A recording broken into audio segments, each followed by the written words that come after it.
예, 안녕하세요. 반갑습니다. 소설가 김규나입니다.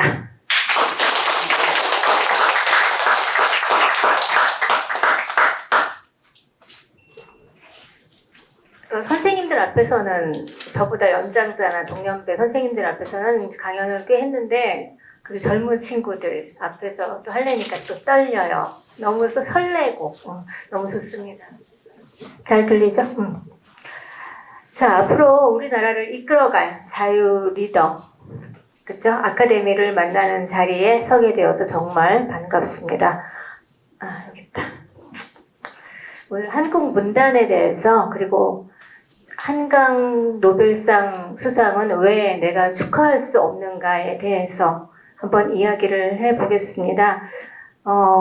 우선 그 전에 어저께인가 그저께인가 영상이 하나 올라왔어요. 제가 만든 건 아닌데 하나 올라왔는데 한번 보겠습니다. 어떻게 봐야 되지? 김규나 작가 강유정 발언에 돌직구 난리다. 오늘 대통령실 브리핑에서 나온 단어 하나가 논란을 낳았습니다. 강유정 대통령실 대변인이 민주 대한민국이라고 표현했는데요. 작가이자 칼럼니스트 김규나 씨는 이 표현에 즉각 문제를 제기했습니다. 김 작가는 자신의 SNS에 답하는 자유를 싫어한다. 헌법 조항에서 자유를 빼려 했던 적이 있었고 2020년 교과서에서도 자유라는 단어가 삭제됐다고 지적했습니다. 또 자유가 사라진 민주주의는 인민민주주의일 뿐 결국 지옥 같은 사회가 된다고 강하게 반발했습니다. 그는 이어서 자유가 위태롭다고 느낀 이후부터는 나는 언제나 자유 대한민국이라고 말한다. 민주주의도 자유민주주의여야 한다. 개인의 자유를 빼앗긴 민주주의는 존재할 수 없다고 강조했습니다. 김규나 작가의 발언, 여러분은 어떻게 생각하시나요? 네, 여러분 어떻게 생각하세요? 지당하십니다. 네. 자유 대한민국이 사라지고 있습니다. 근데 그 자유 대한민국이 사라지는 그 중심에 한국 문단이 있습니다. 여러분들은 이제 그동안 길거리에 나와서 광장에서 항거하고 이런 것들이 되게 중요하다고 생각하셨을 텐데요.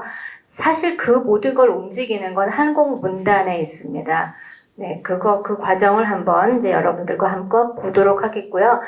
오늘의 주제는 한국 문단 이래서 되겠느냐 하는 걸 넘어서 우리가 자유를 지키는 개인이 되자라는 주제로 한번 말씀을 드려보려고 합니다. 다음 페이지 어떻게 넘어가지?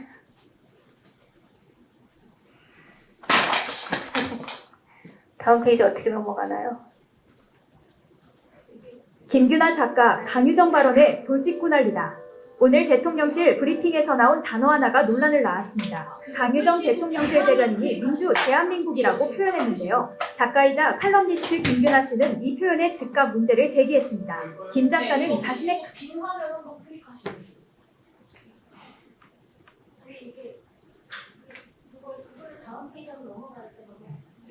여기에 넘어가요.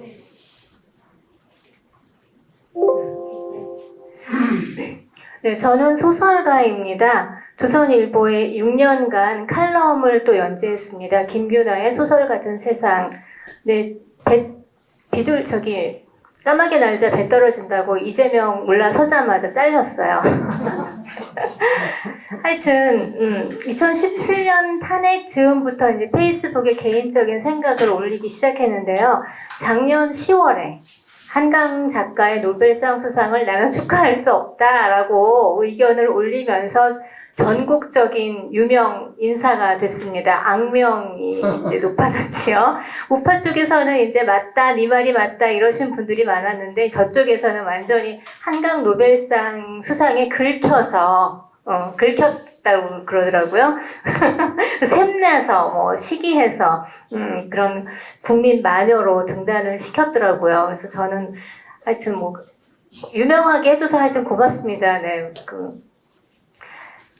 저는 이제 그때 당시에 그 한강의 소설 소년이 온다가 이제 5.18 광주 사태에 대한 작품이거든요. 그래서 거기에 대해서 이제 제가 언급을 했는데 그거가 트집 잡혀가지고 5.18 특별법 위반법에 이제 걸려서 누군가가 그 고발 전문가가 고발을 했고 경찰 조사 마치고 검찰에 기소돼서 100만 원 벌금 내라는 재판할 것도 없어 넌 유죄야 100만 원 내 하는 구약식 기소 명령을 한 열흘 전에 받았습니다.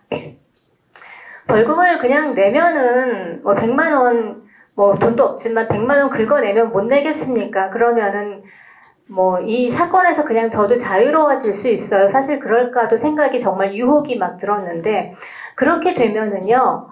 저는 변호 한번 못 해보고 제가 그 글을 잘못 썼다라고 제가 스스로 인정을 하는 게 돼버리죠. 그렇게 하면서 그게 전과자가 되더라고요. 100만 원 내버리면은 그럴 수는 없지 않습니까?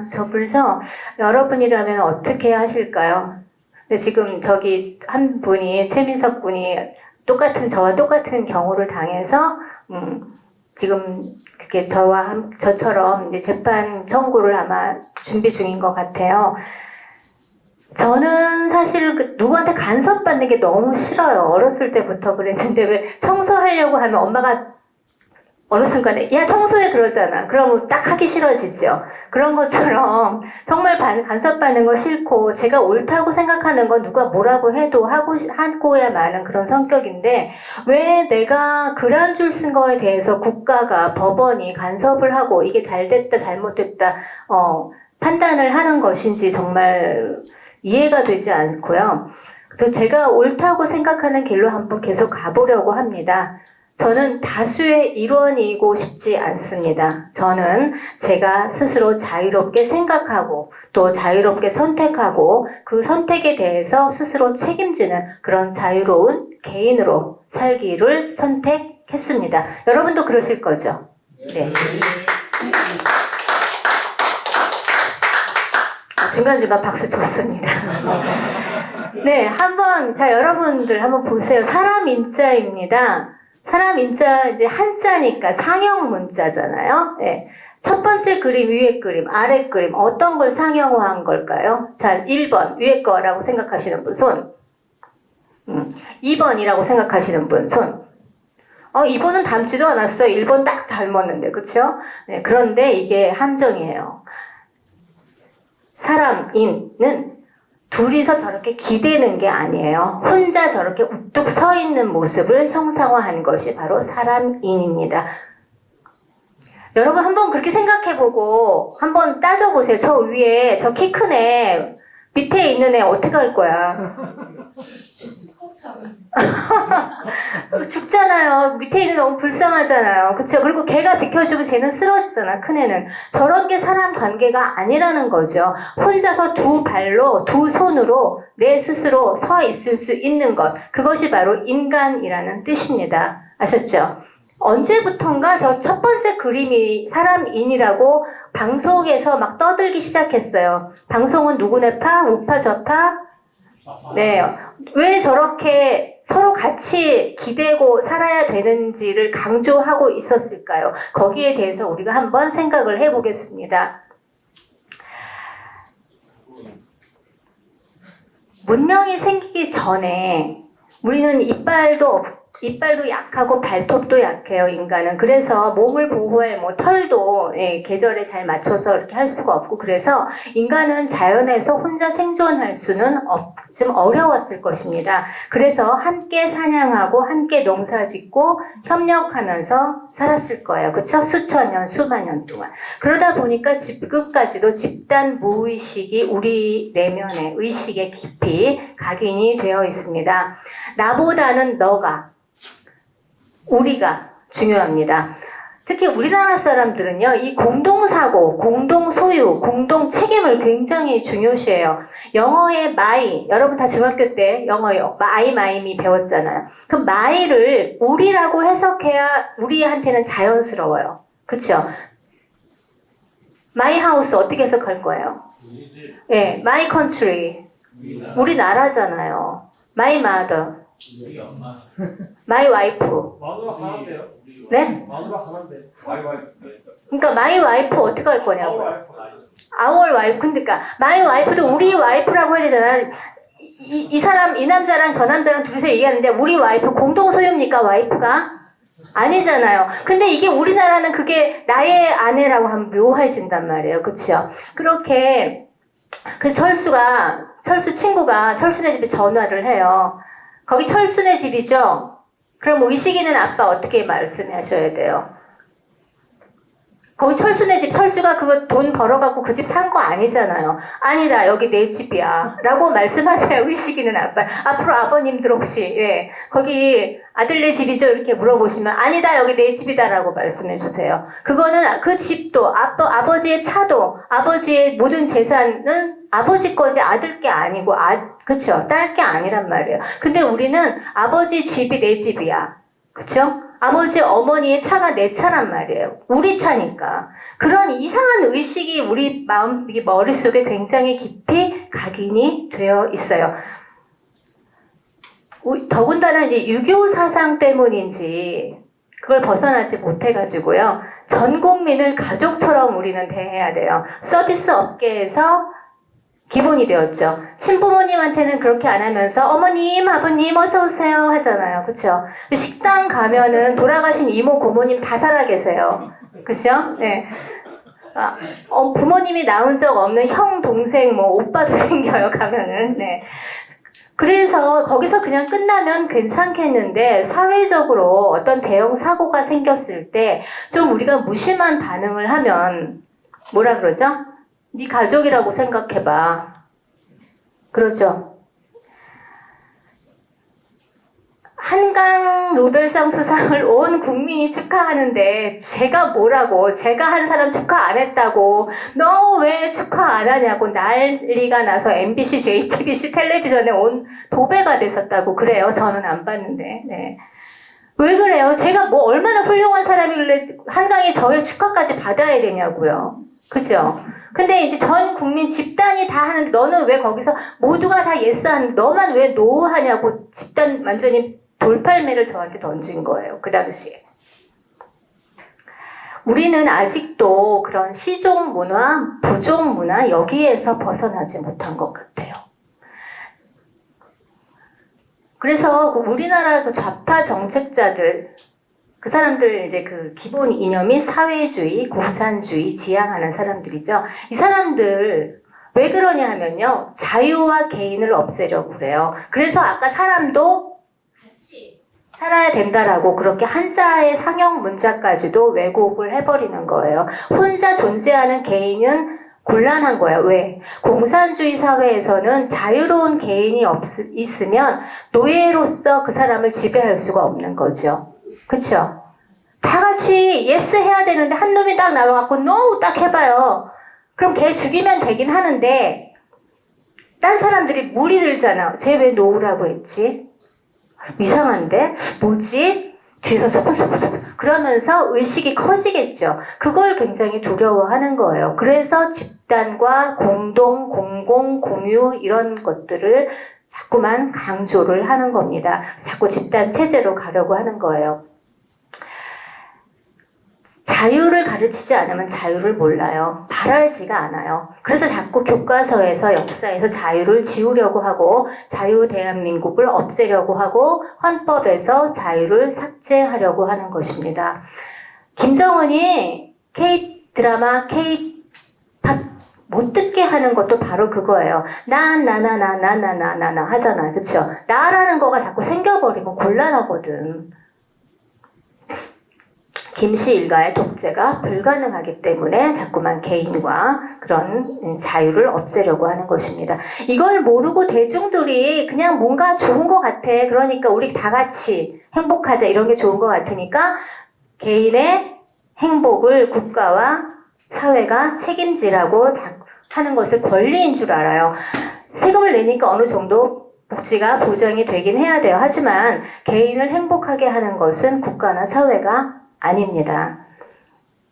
근데 이제 우리는 어떻게 하냐면 당신은 사랑받기 위해 태어난 사람 이런 노래 있잖아요. 그런 거 자꾸만 들려주면서 그쵸? 너는 사랑받아야 돼. 너는 행복해야 돼. 너는 보호받아야 돼. 너는 그쵸? 존중받아야 돼. 이러면서 그냥 계속해서 나라가 사회가 집단이 그냥 집단의 일원으로서만 개인을 의식하지 못하도록 자꾸만 세뇌해가고 있는 것입니다. 그것이 지금의 우리나라 대한민국입니다. 심지어 묻지마 살인을 저지르는 거, 뭐 방화범되고 이런 사람들조차도 그런 문제가 누구 때문이라 그래요? 우리 사회 탓이라 그러죠. 그 사람의 개인 인성 탓이라고 하면은 네 가족이랑도 생각해봐 또 이런단 말이에요. 그렇죠? 전혀 얘기를 못하도록 할 수 있는 그런 사회가 지금 되고 있는데 여러분들은 그런 것을 용납해서는 안 된다고 생각이 듭니다.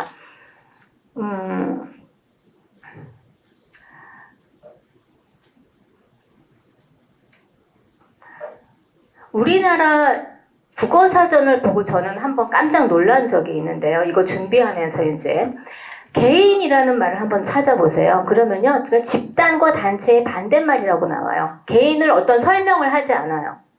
그런데 이것을 그 개인이란 개념이 발달되어 있는 영어 사전을 찾아보면은요, 그 개인이라는 의미가 뚜렷해집니다. 영어로 개인 뭐라 그러죠? individual이라고 그러죠. 네. individual을 영어는 그리스 뭐 이런 거하고 이렇게 조합된 단어잖아요. 그렇죠? 그것을 가만히 이렇게 분석을 해보면은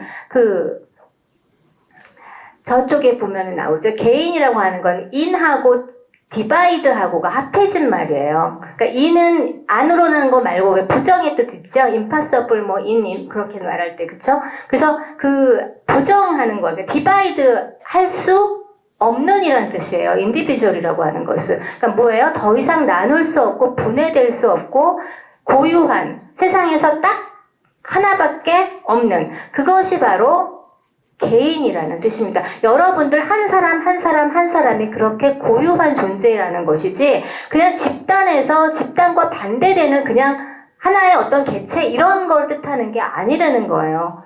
근데 우리는 국어 사전조차도 개인의 뜻을 명확하게 언급하고 있지 않다는 거 보고 저는 사실 좀 많이 놀랐던 기억이 납니다.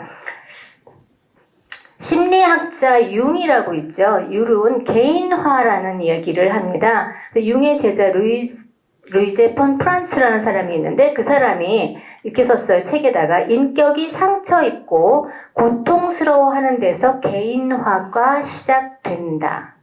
즉 다시 말해서요. 인간은 태어날 때 개인이 아니라는 얘기예요. 그러니까 언제부터 개인이 되는 거예요? 집단 속에서 얻어맞고 두드려 맞고 상처 입고 분중 속에 고독을 느끼고 그렇게 내가 고통스러웠을 때 나 뭐지? 나는 누구지? 이런 성찰에 다다른 후에야 비로소 우리는 집단의 한 구성원에서 독립적인 디바이드 할 수 없는 독특한 자기만의 개인이 된다는 거예요. 여러분들 지금 이 자리에 나와 계신 분들은 분명히 느끼셨을 거예요.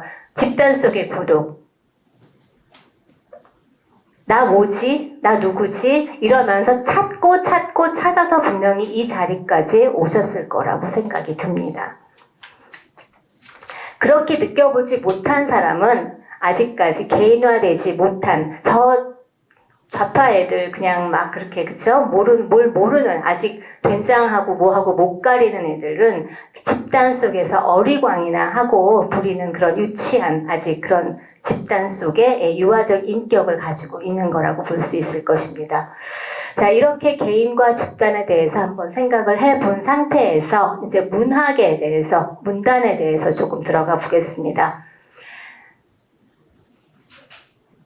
조지 오웰을 다들 아시죠? 조지 오웰 하면 제일 먼저 생각나는 건 동물농장 1984 맞아요. 그거를 제대로만 읽었어도 좌파가 되진 않았을 텐데 묘한 것이요. 우리나라 칼럼, 지식인이라는 사람들 1984 동물농장 조지 오웰 다 인용하면서 우파 흉보고 우리나라 이승만, 박정희 대통령 독재자라고 손가락질하고 다 그랬어요. 그래서 문학을 어떻게 해석하느냐가 얼마나 중요한지 몰라요. 저는 언제부턴가 이제 제가 이쪽에 서면서 이거 뭔가 세상이 잘못됐다라고 생각이 들면서 그 다음부터 찾아본 그 뒤에 세계 문학의 해설서를 보고 다 뒤집어졌어요. 그걸 왜 그랬는지도 이따가 한번 말씀을 드리겠습니다.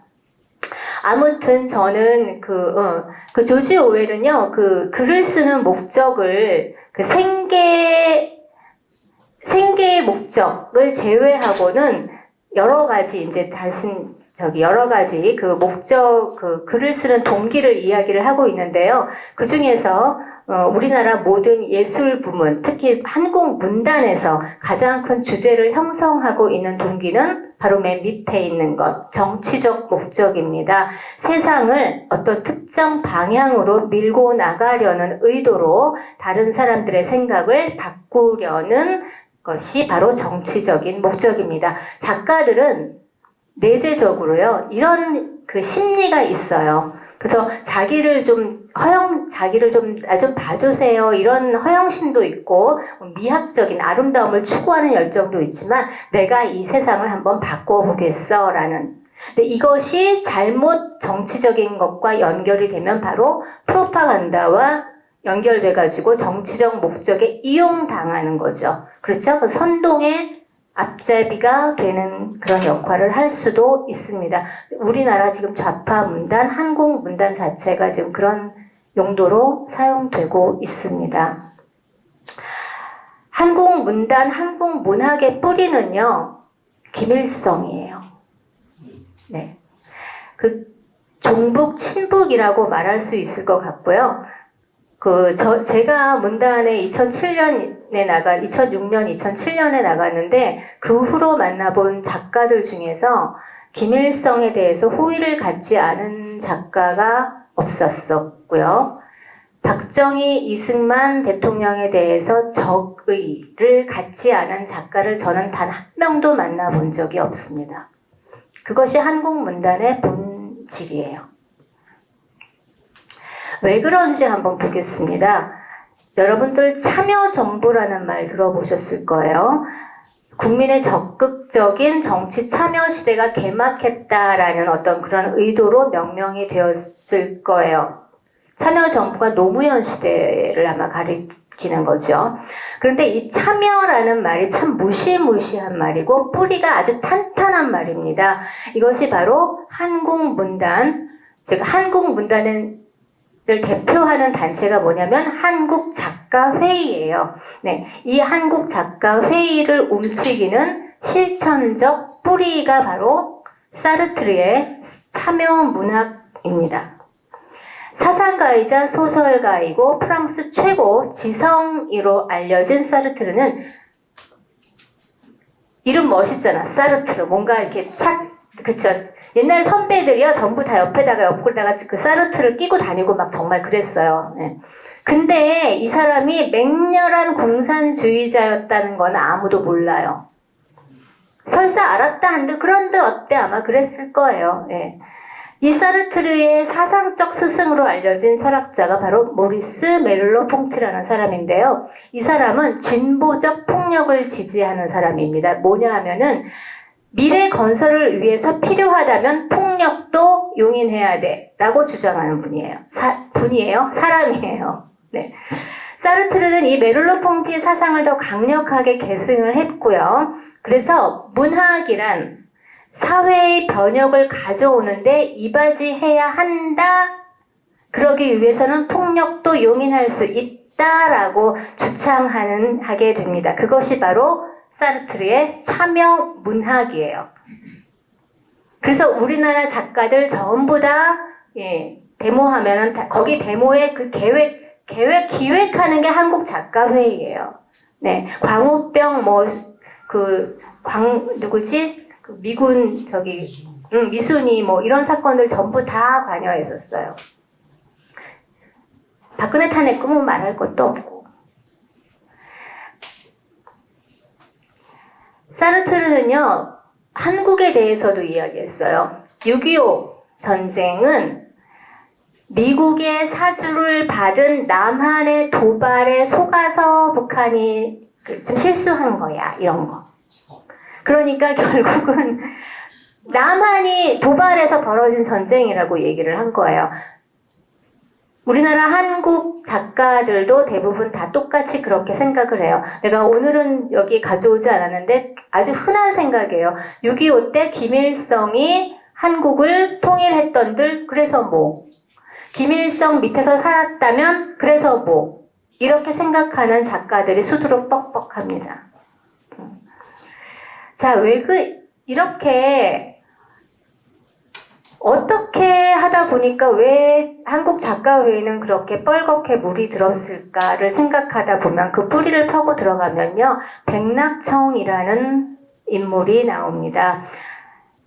백낙청은 창작과 비평이라고 들어보셨죠? 지금은 창비라고 하죠. 네, 창비 우리나라에서 정말 가장 큰 출판사 이름이고 여러분들도 왠지 창비에서 나온 책이 있다 그러면은 왠지 믿음이 탁 갈 것 같고 그런 수많은 책에 나오는 책입니다. 근데 출판사입니다. 근데 이 출판사의 실질적인 실소유주이고 현재도 이 그 창비를 만든 사람이 바로 백낙청이라는 사람입니다.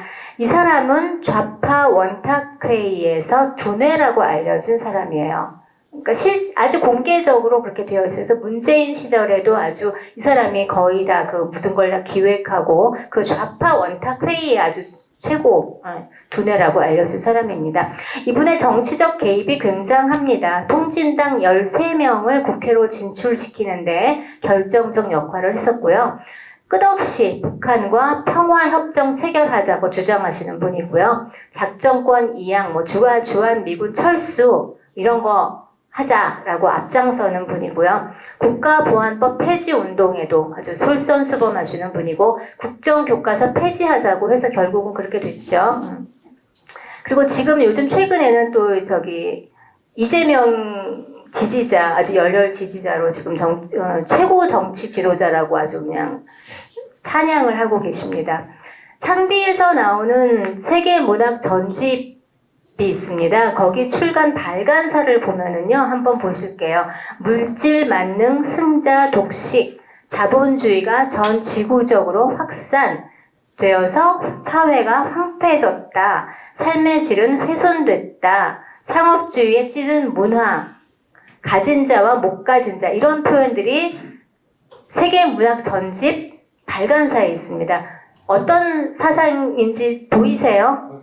네, 자유주의를 완전히 부정하고 있는 발간사인 거죠. 그런 눈으로 세계문학 전집을 발간을 하고 그것을 청소년들이 읽고 있다고 생각을 해보세요. 여러분들이 다 그런 책들을 읽어오셨던 겁니다.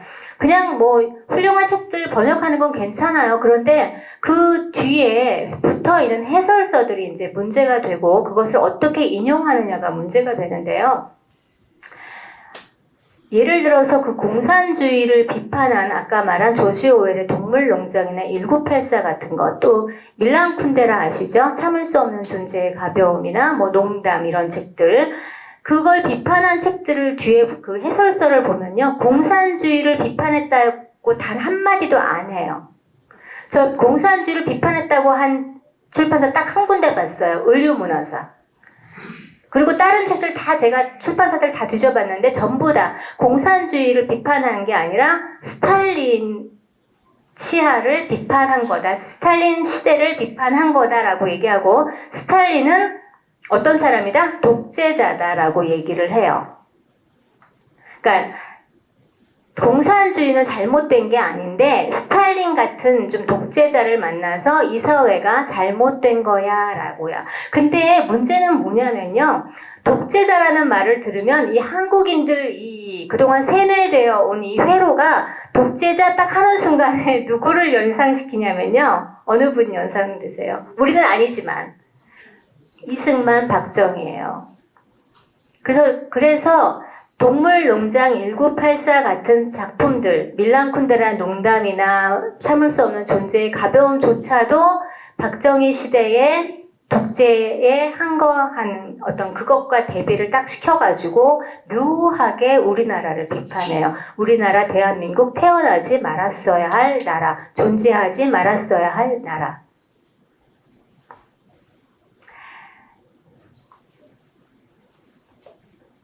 지금부터 한국 문단과 한국 문학의 계보를 좀 훑어드리려고 해요. 수십 년 동안 한국 문학이 어떻게 국민을 세뇌해왔고 우리 사고의 방향을 지배해왔는지를 한번 보시겠습니다. 1960년대 우리 어르신들은 좀 아실 거예요. 최인훈의 광장이라는 소설이 있습니다. 극단적으로 이야기하자면 북한도 문제가 있지만 남한이 더 나쁘잖아. 남한에 동조하느니 차라리 바다에 빠져 죽겠어 라며 남북 문제를 본격적으로 왜곡한 초창기 대표적인 소설이에요.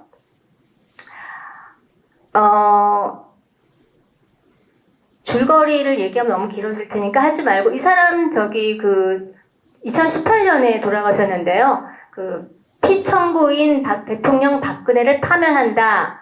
이 말이 이 현재 판결문이죠. 이것이 우리 현대사 최고의 명문장이라고 그렇게 생각하고 돌아가셨어요. 어떤 작가인지 아시겠죠? 네. 우리나라 손꼽아지는 작가들 대부분이 다 좌파라고 생각하시면 되고요. 지금 우리나라 출판사들이 내고 띄워주고 여러분이 다 알고 있는 소설들 작가들은 전부 다 반대한민국 지지자라고 생각하시면 맞아요. 조세희 난소공도 마찬가지입니다. 산업화, 자본주의는 악이라고 아주 완전히 문학적으로 규정하는데 성공한 소설이 바로 이 난쟁이가 쏘아올린 작은 공입니다. 학교 때 배우셨죠? 안 읽어보셨나요? 제목은 들어보셨죠? 네. 많은 사람들이 도시로 나와서 공장에서 가발 만들고 신발 만들고 남의 나라 전쟁터 가서 목숨 걸고 싸우고 월남전 또 사막 그래서 중동 가가지고 광산 뛰어다닐 때였어요. 사실 얼마나 고생 많고 힘들었겠어요. 그렇죠? 그래도 우리에게 그 당시 어르신들에겐 희망이 있었습니다. 그러나 어쩔 수 없이 산업화가 되면서 빈부차는 있을 수밖에 없었죠. 그것을 이제 확대한 거예요. 그래서 소외된 빈민층에 대한 연민을 아주 최대로 확대시키고 자본주의는 악이다. 물질주의는 혐오해야 한다라는 의무감에 불을 지른 소설이 바로 이 난소공입니다. 이러면서 점점 대중의 의식이 어떻게 변화되는지 여러분들이 한번 생각을 해보세요. 지금 같지 않게 어마어마하게 판매가 된 책들입니다. 그 다음에 1986년 아까 우리 김용삼 대기자님께서 말씀하셨죠. 조정래의 태백산맥이 나옵니다. 이거 1300만 부 이상 팔렸어요. 네. 박정희 대통령 서거와 12.12 5.18을 겪으면서 우리 사회는 독재 정권이라는 이제 프레임을 넘어서 민주화 투쟁이라는 어떤 소용돌이 속으로 빠져들어요. 1980년대니까. 그런데 이 태백산맥은요, 그동안 반공사상으로 딱 무장되어 있던 국민의 생각을 그 체계를 완전히 전복시켜버려요. 어떻게 무너뜨리냐면은 반공에서 반전으로 전환시켜버려요. 뭐가 다르지? 지금 여러분들 그런 눈빛인데, 반공은 뭐죠? 공산주의가 나빠잖아요. 반전은요? 전쟁이 나빠요.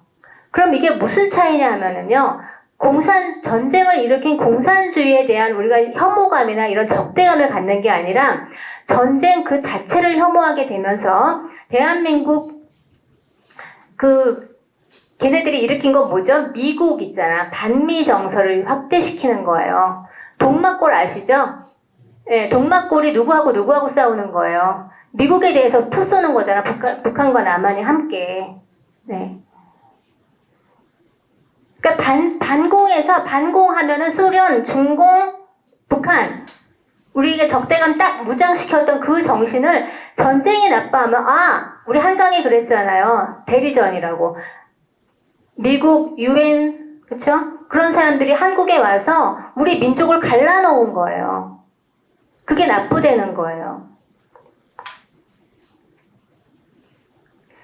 이 소설이 중요한 위치를 차지하는 것이 바로 그러한 중요한 의미의 전환을 가져왔기 때문입니다. 그래서 그 전쟁이 나빠서 결국은 어떻게 됐냐면 형제끼리 싸우는 이 전쟁이 너무너무 슬픈 거야 라고 우리 민족 대한민국 국민 가슴을 그냥 후벼 파버린 거예요. 동막골 같은 영화로. 한 핏줄을 갈라놓은 것은 당연히 누구? 중공이 아니라 인해전술을 한 게 아니라 미국이고요. 그래서 반미 정서가 가능해집니다. 그래서 반공에서 반전으로 이 사고체계를 바꿔놓으면서 반공사상을 아주 낡고 부끄러운 것으로 폐기 처분시키는데 완전히 성공을 해버렸어요. 그런데 이 태백산맥이 정말 진실을 이야기했냐 하면은 그게 아니라 우리 김용삼 대기자님이 그 당시 아까 조정래하고 한판 붙으셨다고 했는데 우리 대기자님께서 뭐라고 하셨냐면은 대한민국 현대사 왜곡의 상징과도 같은 소설이 바로 태백산맥이라고 말씀을 하셨고요. 그 배경이 되는 전남 보성 일대 가서 실제로 이제 다 인터뷰를 하셨는데 그 인터뷰이들이 뭐라고 했냐면 우리가 말한 걸 완전히 다 뒤집어서 거꾸로 쓴 게 태백산맥이다라고 얘기를 했다는 거예요. 그래 놓고 자기는 그 조정래는 뭐라고 했냐면 잃어버린 현대사를 복원한 소설이다라고 자랑을 하고 1300만 부나 팔아서 아주 거의 그냥 갑부가 됐죠. 손해배상 청구해야 될 것 같아요. 글쎄 어떻게 좀 뭔가 지금도 태백산맥이 아주 우리나라 최고의 명작이라고 생각하는 사람들이 너무너무 많습니다. 조정래는 그 다음에 아리랑으로 반일 감정을 일으켰고요. 아리랑이란 소설이에요. 그리고 한강이라는 소설을 써가지고 대한민국 자체를 산업화 시대, 박정희 시대를 부정하는 것이 지성인의 상식이라는 어떤 그런 틀을 탄탄히 구축하는 데 성공한 작가입니다. 1990년대로 넘어오면은요, 이제 그 무자비한 독재 시대, 또 현재는 민주화라는 어떤 사회적 공감대를 형성을 하면서 대한민국을 아주 집요하게 부정해요. 대한민국은 태어나지 말았어야 할 잘못된 나라. 어디가 정통성 있는 나라? 북한. 독립운동가 김일성이 세운 북한이 우리의 정통성을 가진 나라라고 끊임없이 설득하는 그런 이야기들. 북한 얘기는 잘 안 하죠. 다만 우리나라, 남한의 부정과 부패와 이제 우리나라 그 공직자들의 비리, 부자들 다 끌어내리는 것, 이런 소설을 쓰면서 가부장제 비판, 전통, 가정, 파괴, 페미니즘 이런 것들이 이제 본격적으로 태동하는 시절이 1990년대입니다. 이때 이제 여성 작가들이 막 쏟아져 나오죠. 신경숙, 전경인, 공지영 이런 작가들이 나오면서 페미니즘이 본격 태동을 하는 거예요. 2000년대로 넘어오면은요, 이제 그 한강의 채식주의자도 이 시기에 나온 건데요. 뭐 남녀 성평등, 페미니즘, 위안부, 4.3, 5.18 이제 본격적으로 소설계에 이제 침입을 하게 됩니다.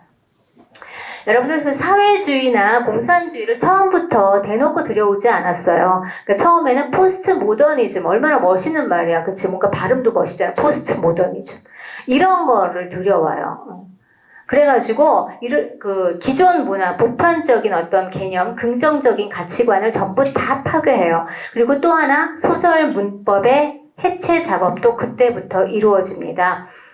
소설이라고 하는 게 뭐예요? 서사가 있고 문법이 있고 그리고 논리 정연한 어떤 인과관계가 있는 게 소설이죠. 그래서 우리가 그 인과관계, 앞에 얘가 이랬으니까 뒤에 어떠한 결과를 맞이했구나 이렇게 생각을 우리가 하면서 인생의 의미를 탐구해가는 그런 소설, 그것이 소설이잖아요. 근데 그런 소설은 이제 한물 가요. 그걸 소설을 치지를 않아요.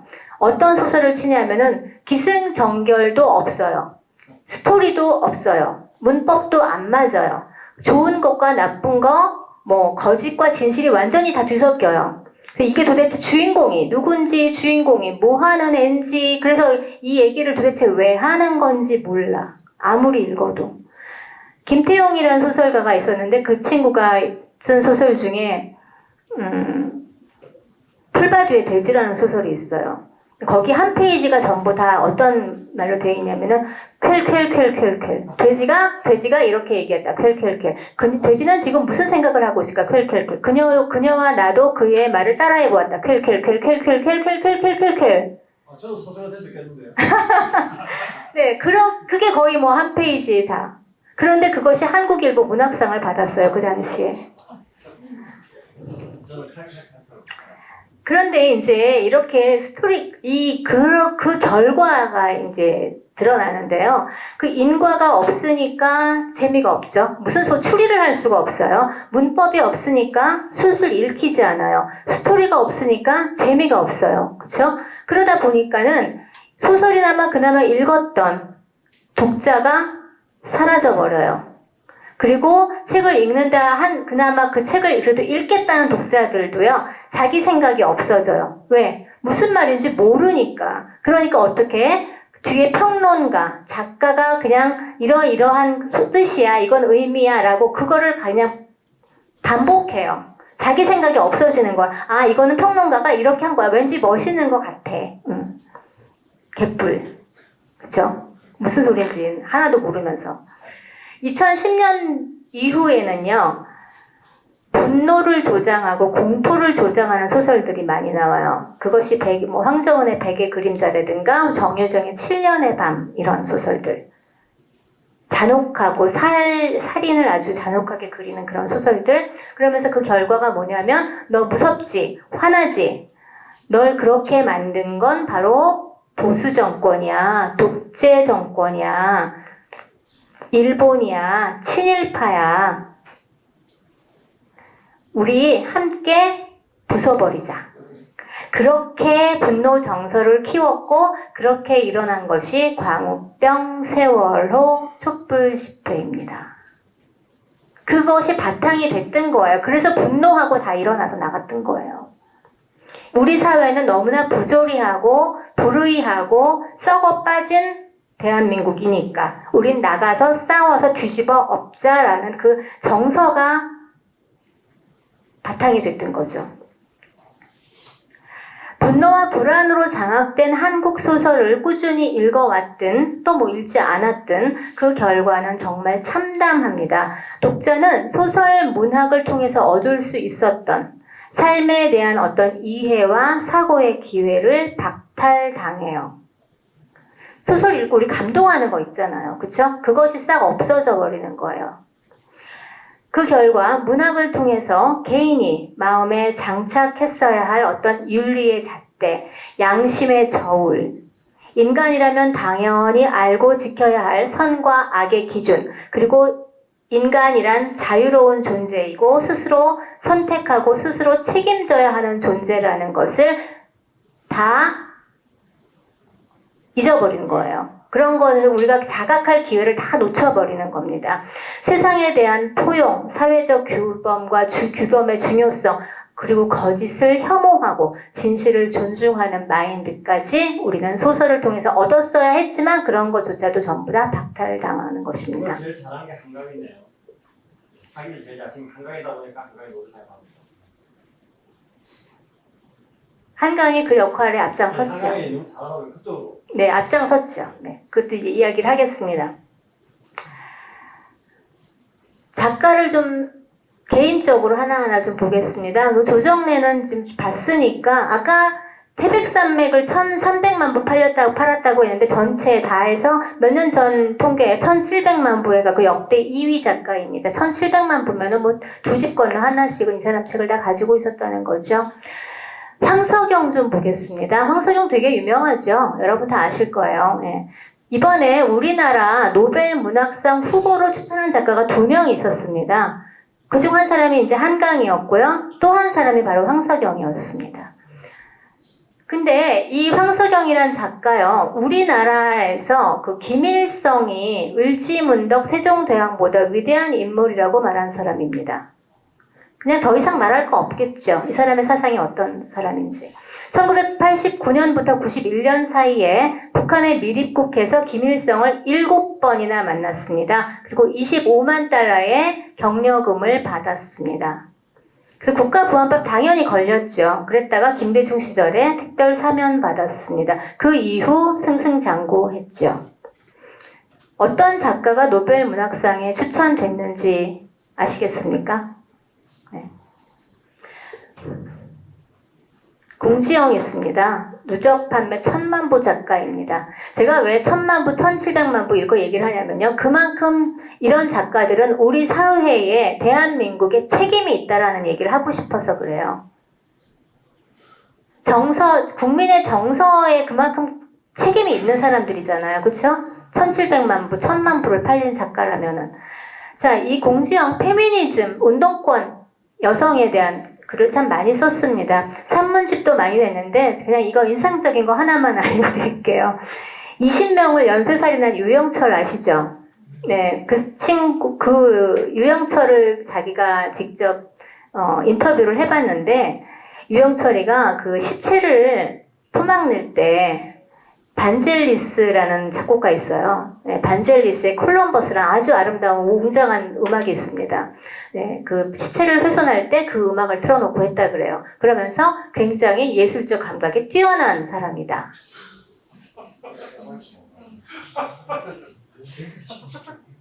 네, 뭐 글씨체도 되게 이쁘고요. 뭐 이런 얘기가 있어요. 1000만 부를 판매한 작가의 생각이 이렇습니다. 여러분 자녀에게, 여러분 동생에게, 친구에게 권하고 싶어요. 그런 책. 그리고 이제 뭐 그 다음 김용택 시인 뭐 다 촛불 밝히셨고요. 지금은 저 세상 사람인데 대통령이었던 이회수라든가 그다음 김진명 씨 지금은 중공 쪽으로 이제 많이 붙었죠. 예. 넘어가겠습니다.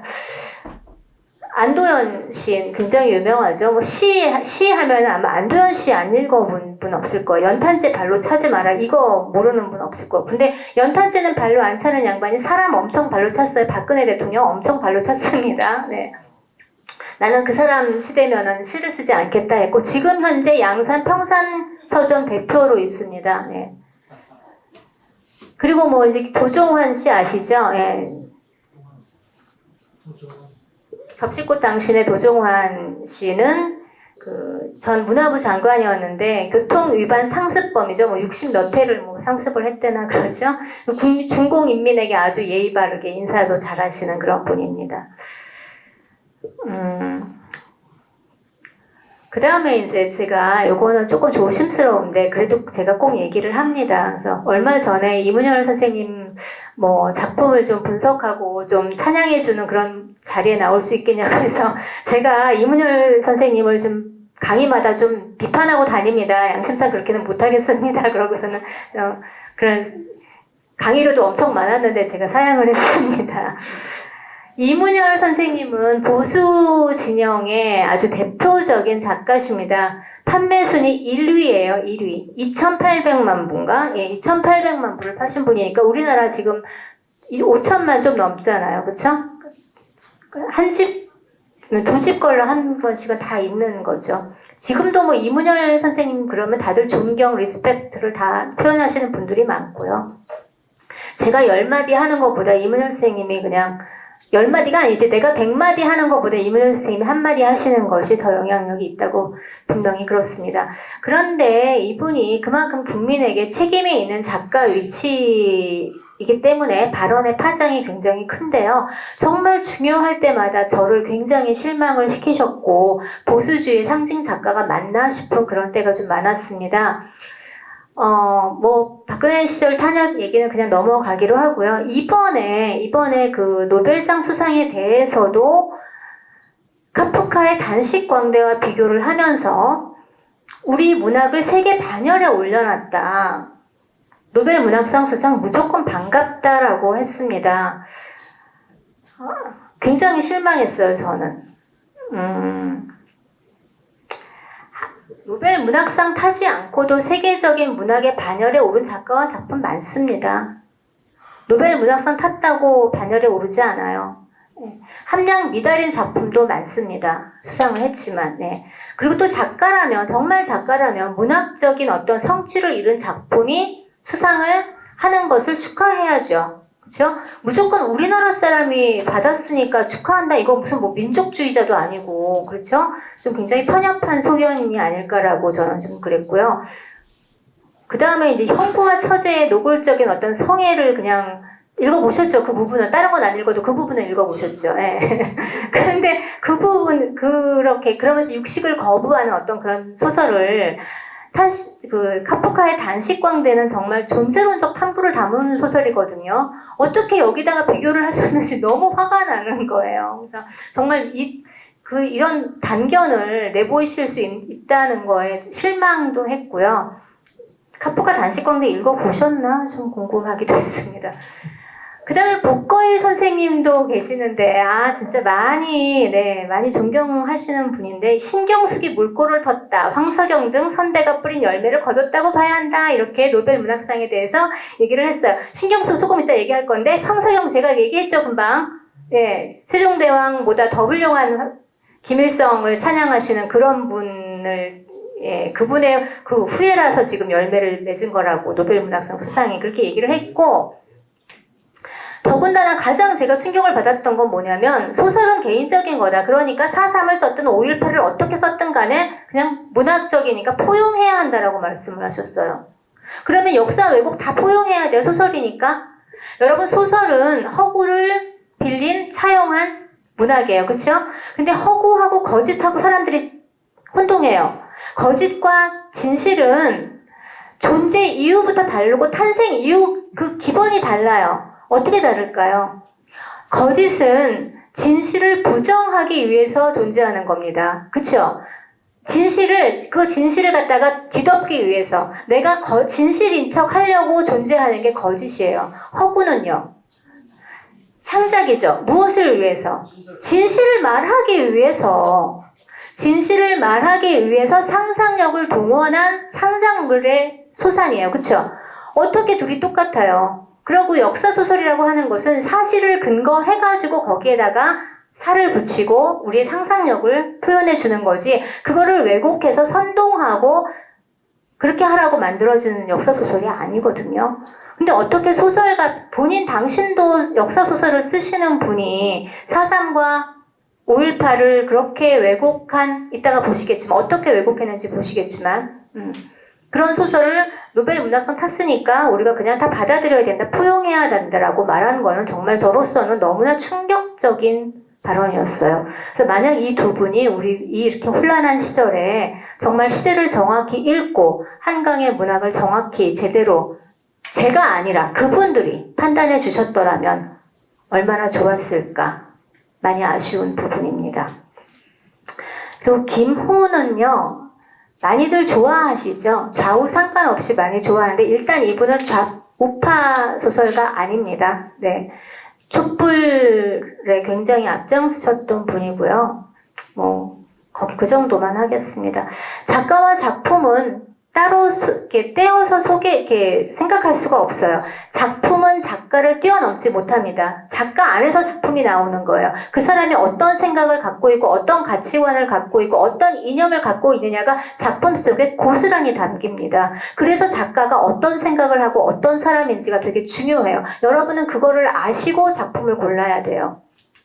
그냥 언론에서 유명하다고 하니까 그 사람 작품 이번엔 베스트셀러래 하고서 구하지 마세요. 이제 좀 한강 이야기로 근접해 가겠습니다. 진보로 가장한, 진보라는 거 아닌 거 아시죠? 진보 아니에요. 네, 좌파입니다. 종북 좌파가 점령한 문단은 꾸준히 스타를 키워왔어요. 가장 큰 힘을 가진 출판사는 아까 말씀드린 대로 창비입니다. 그리고 그 다음 큰 출판사가 이제 문학동네, 문동이라고 그러죠. 그들이 처음 키운 스타가 바로 신경숙이에요. 2011년도에 맨 아시아상을 받았어요. 엄마를 부탁해 라는 작품으로. 그때 창비가 상을 받기 위해서 어마어마한 노력을 했다는 소식을 저는 그 출판 관계자로부터 직접 들었습니다. 그래서 그렇게 로비를 하고 상을 받아오니까 우리나라에서 와, 외국에서 상 받았대. 우리나라 그런 거 있잖아요. 그쵸? 외국에서 상 받아오면 무조건 인정이야. 그래서 100만 부 베스트셀러를 찍습니다. 엄마를 부탁해가. 그래서 이제 밖에서 외국에서 상을 받아오면 야, 이거 우리나라에서 되는구나라고 실감한 대표적인 첫 번째 사례가 바로 신경숙의 맨 아시아상이에요. 그런데 그게 2011년도인데 2015년도에 신경숙이가 이제 그 사람의 많은 소설들 속에서 표절한 것이 드러나요. 외국 소설들을 다 표절한 거가 여러 작품들, 마루야마 겐지, 루이제 린저, 듀라스, 파트릭 모디아노 이런 사람들 작품을 다 베껴버린 거야, 그냥. 그것이 드러났는데 사실은 출판계에서 일찍부터 알고 있었다 그래요. 이미 편집들은 다 알고 있었는데 쉬쉬쉬 했다가 이제 그거를 어느 소설가가 그냥 인터넷에다가 폭로를 해버린 거예요. 그러면서 이게 이제 밀파만파 파장이 커집니다. 그래서 그것을 무마를 하려고요. 백낙청 아시죠? 아까 얘기했죠? 백낙청이 나서서 진화를 해요. 근데 안 돼요. 그리고 신경숙의 남편이 토절 저격수 남진우 평론가입니다. 자기 와이프가 토절한 게 드러난 거야. 그럼 어떡할 거야? 나 토절 저격수인데. 그러니까는 뭐라고 실드를 쳤냐면은 무인도에서 살지 않는 한 토질은 어쩔 수 없다. 이렇게 실드를 쳐버려요. 그러니까 되겠어요, 그게. 그래서 이게 진화가 안 돼요. 신경숙의 별명이 신도리코가 돼버려요. 신도리코가 복사기 전문 회사인 거 아시죠? 그래서 이제 결국은 좌파 스피커 역할에서 탈락합니다, 신경숙이. 그 다음에 키운 것이 바로 우리의 한강 작가입니다. 광주의 딸. 저는 한강 작가의 소설을 초창기부터 읽었어요. 한때는 저도 좀 젊을 때였으니까 뭐 좋아했다고 한 적도 있을까? 잘 쓴다라고 생각했던 적도 있긴 해요. 감성적으로. 그런데 저는 한강 하면은 제일 먼저 떠오르는 문장이 바로 이겁니다. 이 나라는 죄다 썩었어. 예. 내 여자의 열매라는 단편에서 나오는 말인데요. 이게 나라를, 정치를 비판한 소설이 아니에요. 부부 이야기예요. 부부 이야기인데 아내가 마치 이 나라는 죄다 썩었어 라고 말하듯 소리 질렀다? 뭐 이런 식으로 문장이 나와요. 아무런 앞뒤 연관성이 없어요. 저는 그때부터 이 친구는 이 나라는 죄다 썩었어 라고 생각을 갖고 있는, 그걸 갖고 소설을 쓰는 사람이구나라고 저는 생각을 했어요. 그 다음부터 보니까 그렇더라고요. 그리고 나서 쓴 것이 이제 소년이 온다와 작별하지 않는다가 나온 거예요. 그래서 얼른 저도 찾아봤죠. 그 다음에.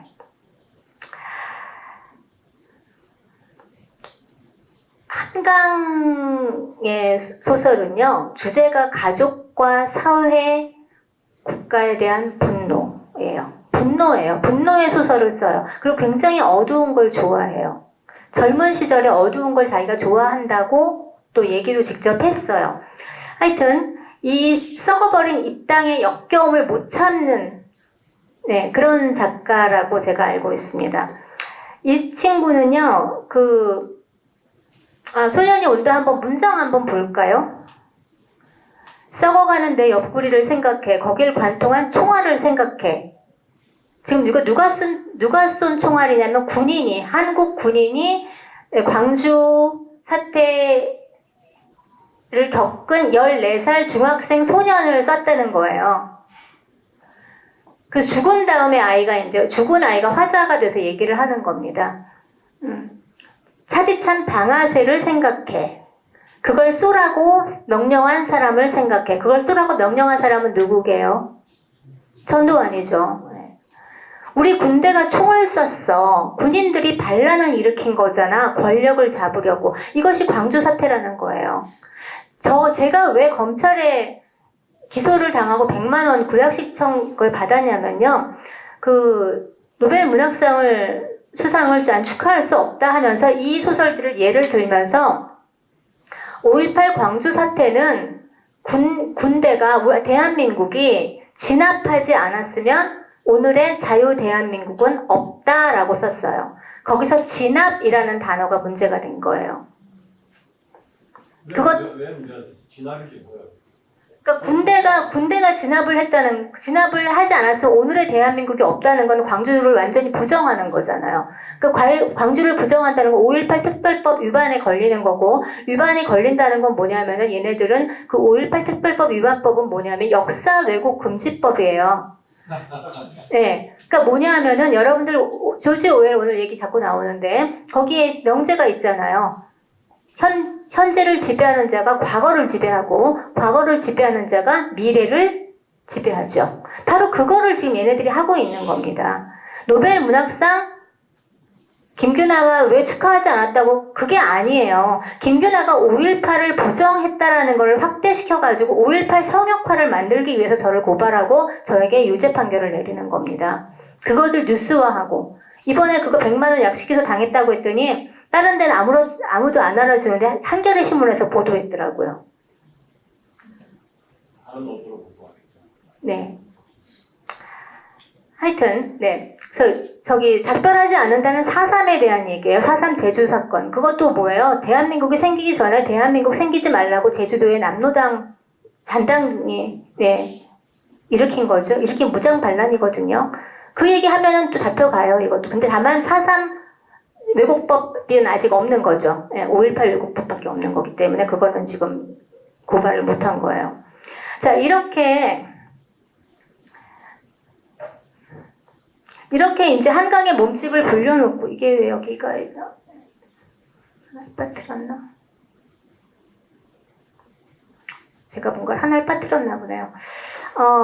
이렇게 불려놓고요, 이 한강이 제일 먼저 한 일이 바로 뭐냐면은 뉴욕타임즈에 기고한 겁니다. 미국이 전쟁을 말하면 한국은 두려움에 몸서리를 친다. 그러면서 6.25는 주변의 대리전이었다. 이런 이야기를 마치 김정은이가 쓴 것처럼 대한민국 정상적인 국민이라면 동의할 수 없는 그런 내용을 뉴욕타임즈에 기고를 했죠. 그러면서 이렇게 한강 자기 대한민국을 부정하는 소설 2편을 이렇게 쓴 것입니다.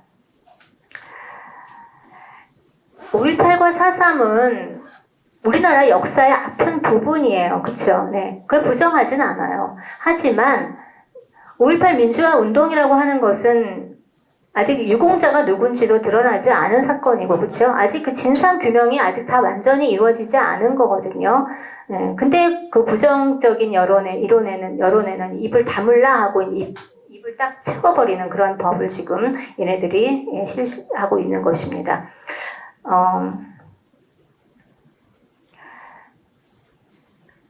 한강이 이제 노벨 문학상을 타고서 수상 소감을 말을 했죠. 문학을 쓰고 읽는 것은 생명을 파괴하는 모든 행위에 반대하는 일이다라고 얘기를 했어요. 그럼 묻겠습니다. 그럼 6.25 전쟁에서 희생된 사람에 대해서는 치를 떠나요? 유엔군도 오지 말고 순하게 복직을 받아들였어야 했을까요? 그리고 전쟁을 생각만 해도 몸서리를 친다고 이제 했던 그 사람인데 정말 북한 인권에 대해서는 소설 한 편이라도 썼는지 저는 궁금해요. 저는 썼어요. 탈북자 얘기를 썼습니다. 저는. 그러니까 자신 있게 말할 수 있는 거예요. 네. 한국이 풍선에 실어 보내준 페트병에 든 쌀로 밥해 먹었다고, 한국 드라마 봤다고, 한국 노래 불렀다고 중학생 아이들 30명을 공개 처형한 것이 바로 북한이에요. 이런 데 대해서는 왜 치를 떨지 않냐는 거죠. 제 말은. 응? 자, 우리는 진실에 눈 밝은 우리들은요, 노벨 문학상을 축하할 수가 없어요. 왜 그러냐면 노벨상 위원회가 한강의 선정 이유를 밝히면서 소년이 온다를 언급을 해요. 광주 사태를. 1980년 한국군이 자행한 학살 사건으로 자신이 자란 광주에서 수백 명의 학생과 비무장 민간인이 살해당한 역사적 사건을 정치적 기반으로 하고 있다라고 이렇게 한 거예요. 군인들도 살해당했고. 그러니까 이걸 우리가 축하해야 되냐고요. 노벨 문학상이 뭘 안다고, 그렇죠? 한국의 역사를 그들은 정확히 알고 있지 않아요. 5.18은 아직 진상조사가 끝난 사건도 아니고, 김일성 만세를 외쳐도 죄가 되지 않는 나라가 우리나라죠. 김일성 세기와 더불어 자서전이라고 하는 그 책이 출판되고 판매가 되어도 합법적인 나라예요, 우리나라는. 네. 근데 5.18 사태 진압하지 않았으면 자유 대한민국은 없어. 위반했더니 100만 원 땅땅. 이게 무슨 이런 나라가 다 있어요. 언제부터 작가가 개인의 의견을 소셜미디어에 썼다고, 그런 발언을 했다고 잡혀가고 정말 100만 원 벌금을 내고 이렇게 말하지 못하는 이런 나라가 되었는지 정말 분노하지 않을 수가 없어요. 자, 그 다음은 일사천리입니다. 왜 교과서에 한강의 소설이 없냐? 역사학자도 해내지 못한 일을 소설가가 해냈다. 그러면서 그랬더니 이제 그 교육부가 또 그랬죠. 아, 그거는 한 교과서가 할 일, 교과서 회사가 할 일이지 우리가 할 일은 아니야. 딱 이렇게 해버리니까 올해부터, 2025년부터 소년이 온다가 교과서에 실립니다. 동아출판. 근데 이것이요, 소설이잖아요. 그럼 국어 교과서에 실리면 이해를 조금은 그래도 요만큼은 해보겠어. 역사 교과서에 실립니다. 네. 어떻게 돌아가는지 아시겠어요? 네, 출판사가 너 이 책 좀 써 해가지고 책 쓰면은 그거 해외 나가서 상 받아와서 우리나라에서 완전히 축하 100%, 99%도 안 돼. 한 명 하면 매도해버려. 그래가지고 교과서까지 실리고 미래 아이들의 역사관까지 다 장악해버리는 이 시스템. 이게 웃을 일이 아닌 거예요. 정말 심각한 거지.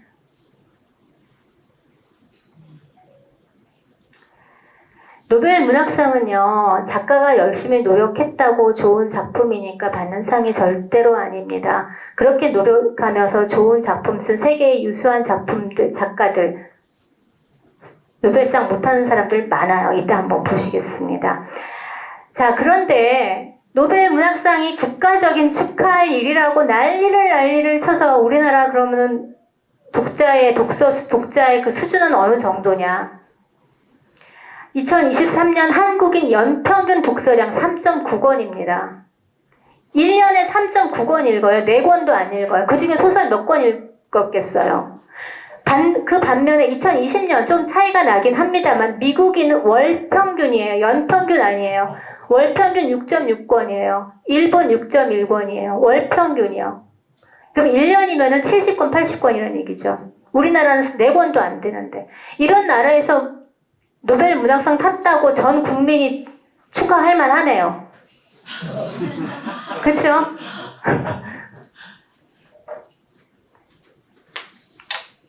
슬프죠.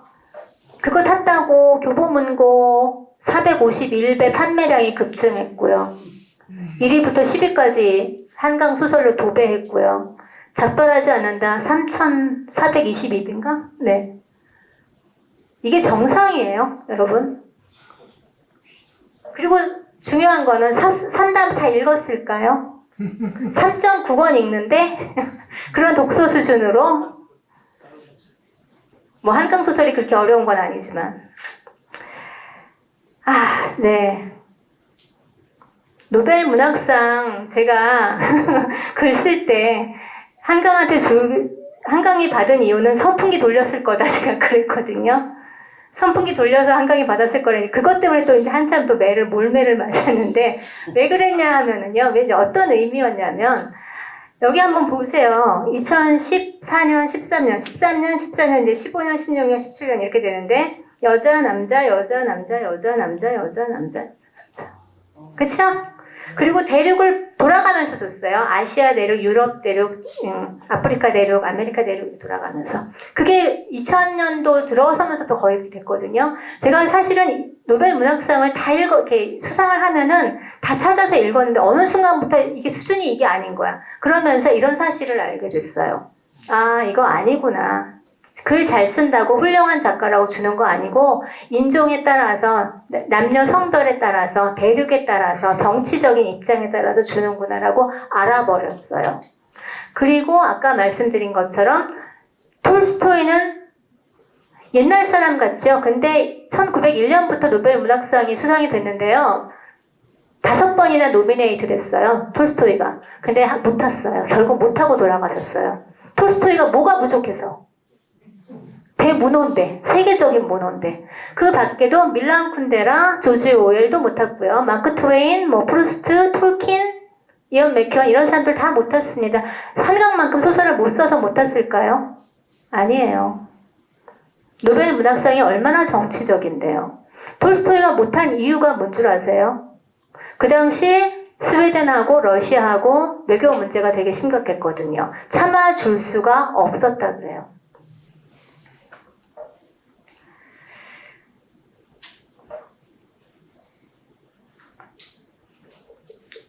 그리고 또 재밌는 게 문학상인데 철학자한테도 주고 밥 딜런처럼 팝송 가수한테도 주고 그랬잖아요. 그리고 또 하나 웃기는 건 처칠도 받았어요.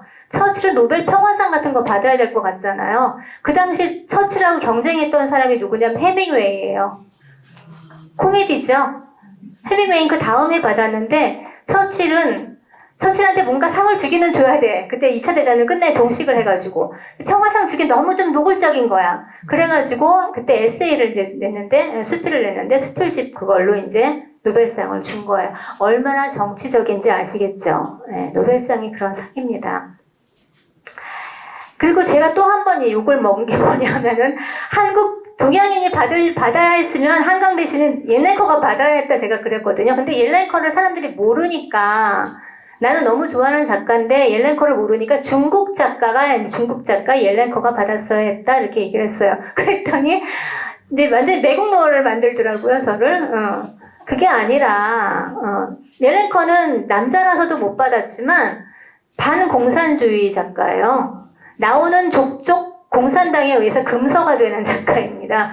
근데요, 여러분 꼭 읽어보세요. 옐렌커 작품 너무너무 아름답고 너무너무 거대하고 깊고 좋습니다. 그리고 그 안에 공산주의, 전체주의죠. 공산주의라기보다는 전체주의. 우리가 인간이 개인으로 살지 못하는 그 품이 깊이 깊이 잠재되어 있어요. 꼭 한번 읽어보시고 제일 쉽게 여러분들이 집어들 수 있는 게 인민을 위해 복무하라. 영화로도 만들어졌어. 온통 정말 그런 영화 아닌데 살색 영화로 만들었대요. 포르노처럼. 정말 그런 거 아니고 참 잘 썼거든요. 언제 한번 기회가 되면은 한번 읽어보세요. 그 다음에 제가 이제 사실은 우리나라 한국문단 이런 얘기를 많이 했는데 그거 좀 제가 뺐어요. 시간이 너무 많이 지체될까봐 벌써 시간이 좀 1시간이 넘어가고 있는데 우리나라 한국 문단 아까 제가 말씀드린 작가회의는 친일파를 다 속아내고 있어요. 친일파 작가라고 다 속아내가지고 뭐 김동인이라든가 뭐 모윤숙이라든가 이런 작가들 전부 다 퇴출시키고 그 자리에 누굴 앉히냐면 월북 작가, 북한 작가 그리고 종북, 친북 작가들로 전부 다 도배하고 있어요. 근데 여러분들 지금 나오는 문단에서 좀 잘 나간다 하는 작가들의 그 의식과 이념은 전부 다 종북, 친북, 친중이라고 생각하시면 맞아요. 그리고 이제 그뿐만이 아니라 서점 유통 권력도 그래요. 교보문고 우리가 제일 많이 쓰고 있는데 이제 호남 기업입니다. 대선 그룹이니까. 그리고 이제 알라딘 인터넷 서점이잖아요. 많이 쓰잖아요. 예, 알라딘은 김일성 훈장을 받아서 민혁당을 창당했던 조유식 소유예요. 그리고 예스24시는 바로 그 사람의 고모부가 소유주입니다. 그러니까 누가 장악하고 있는지 여러분들 아시겠죠? 그럼 이렇게 물어보면 저한테 그래. 그럼 어디 사용해야 돼요? 없어요. 그냥 쓰세요. 할 수 없어요. 그래도 그냥 교보문고로 예스24시로 제 소설, 제 책들 주문해 주세요. 그렇게 하고 영풍문고도 뭐 반디앤 루니스가 매입했고 그 다음에 요즘에 이제 그 유통업계에서 이제 대두가 되는 게 다산 네트웍스라고가 있어요. 여기가 이제 출판사 창비의 출판 물류 담당인데 창비 하면 여러분이 이제 딱 생각나시죠? 백낙청 딱 누구? 좌파의 원탁회의 수장, 그쵸? 한강 노벨 문학상 수상을 하자마자 돈 제일 많이 번 데가 다산 네트웍스예요. 진실을 알고 싶으면 돈을 따라가라고 했죠. 다산은 화웨이 투자 자본이 성장의 기반이에요. 김대중, 김정일 공동으로 선거 시스템 개발했고요. 그것이 바로 이제 요즘 우리가 문제가 되고 있는 부정선거의 이제 시발점이라는 기사가 있습니다. 네. 이때 다산도 투자를 했고요. 그러니까 그 부정선거의 핵심인 한국전자 투표 있잖아요. 네, 거기하고 핸디소프트가 다산 네트웍스하고 연결이 되어 있는 거고 다산 네트웍스는 백낙청하고 연결이 되어 있는 거고 아시겠죠? 네, 그렇게 연결이 됩니다. 이제 좀 정리로 좀 들어가겠습니다. 이제 한국문단이 완전히 그냥 빨갛다라고 보시면 되고, 아까 우리 김용삼 대기자님께서 말씀하셨지만은 이쪽에 서 있는 작가 없습니다. 예. 뭐 여기 제가 대표적으로 있는데 맨날 얻어맞고 두드려 맞고 100만 원 벌금 물고 그거 보면 누가 이쪽에 오겠어요. 그쵸? 없어요. 예. 그리고 또 우파 선생님들은 유튜브에는 또 돈 잘 쓰시는데 책은 절대 안 사. 아까 우리나라 몇 권 읽는다고요? 1년에? 3.9권. 거기에 김규현 책은 없어요. 자, 어떻게 살아야 할 것인가? 그걸 어떻게 말씀을 드릴까 하다가 제가 좋아하는 알베르 까미를 좀 모셔왔습니다. 알베르 까미는 사르트르와 대척점에 있는 분이에요. 처음에는 사르트르와 똑같이 공산주의에 좀 매혹이 됐었어요. 그런데 어느 순간에 이게 아닌 걸 깨달으신 거죠. 개인으로 눈 뜨신 거예요. 그래가지고 사르트르는 반공산주의자는 개 XX다라고 말한 작가거든요. 그러니까 바로 이제 그 말한 개 XX에 해당하는 게 알베르 까미예요. 사르트르의 입장에서 봤을 때는. 네? 레이몽 아롱은 뭐 보수주의의 어떤 대표적인 또 얘기를 하신 분이고, 어쨌든 여기서 알베르 까미 여러분들 소설은 가장 많이 보신 게 아마 이방인일 거고요. 그쵸? 그리고 페스트는 아마 거의 안 보셨을 것 같은데 언제 기회가 되시면 꼭 한번 보세요. 페스트 말 제목 그대로 페스트가 알제리의 오랑이라는 도시를 점령했습니다. 페스트, 쥐가 옮기는 전염병 아시죠? 그 오랑이라는 작은 도시에 페스트가 이제 퍼지면서 어느 순간에 이제 쥐가 죽기 시작하면서 온 도시가 폐쇄되면서 페스트를 이겨내기까지의 꽤 긴 시간을 다루는 소설이 바로 알베르 까미의 이제 페스트예요. 하나 더 재밌는 거 얘기할게요. 사르트르하고 아까 대척점이 있다고 했는데, 사르트르가 까미보다 늦게 노벨 문학상을 탔어요. 까미는 노벨 문학상을 당시 최연소 나이에 탔거든요. 거기에 너무 배가 아팠다고 해요, 사르트르가. 근데 어쨌든 간에 그 다음 3년 후인가 사르트르가 탔는데, 나 알베르 까미하고 뭔가 좀 다루고 싶어. 그래서 뭐라고 했냐면, 그런 거대한 그런 상은 진정한 작가에게는 짐과 같은 거야. 난 안 탈 거야. 돈은 상금은 안 타고 내가 명예만 가질게 그랬어요. 근데 한 10년쯤 후에 돈이 좀 궁했던가 봐. 그래갖고 노벨 문학상위원회에다가 문을 두드렸어. 나 그때 안 받은 상금 좀 어떻게 줄 수 없을까? 그런 게 사르트르예요. 결국은 이제 안 됐죠. 돈 못 받았죠. 예. 품 잡다가 돈 못 받고, 예. 알베르 까미를 무진장 질투했고, 알베르 까미는 굉장히 잘생겼어요. 그리고 생긴 것도 되게 대조적입니다. 한번 찾아보세요. 사르트르는 약간 사팔에다가 좀 외모도 조금 이제 떨어지죠. 어쨌든 자, 이걸로 보겠습니다. 이제 페스트가 번졌는데, 자, 지금 우리나라하고 비교를 좀 해볼까요? 우리나라도 지금 페스트 상황이에요. 그쵸? 네. 어떻게 살 것인가? 쥐가 지금 득실득실을 하고 전염병이 만연하고 다 죽어가고, 예, 끔찍한 일들이 지금 벌어지고 있고 그러고 있습니다. 그런데 여기서 정부도 손을 못 대요. 하도 기승을 부리니까.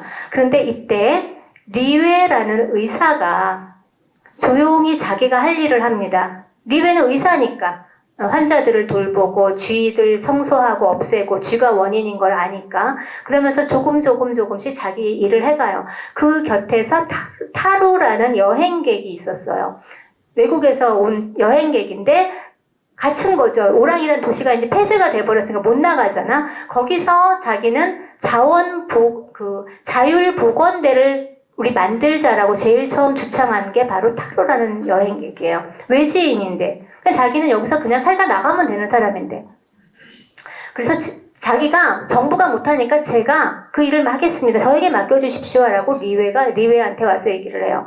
그렇게 하고 그랑이라는 아주 하급 공무원이에요. 정식 직원도 아니고 임시 직원인데 한 50대 정도 나이죠. 그냥 이 사람도 그래. 제가 하겠습니다. 제가 청소하고 사무실 청소하고 이런 거 더러운 일들 다 제가 하겠습니다. 그거 어려운 일도 아닌데요, 뭐.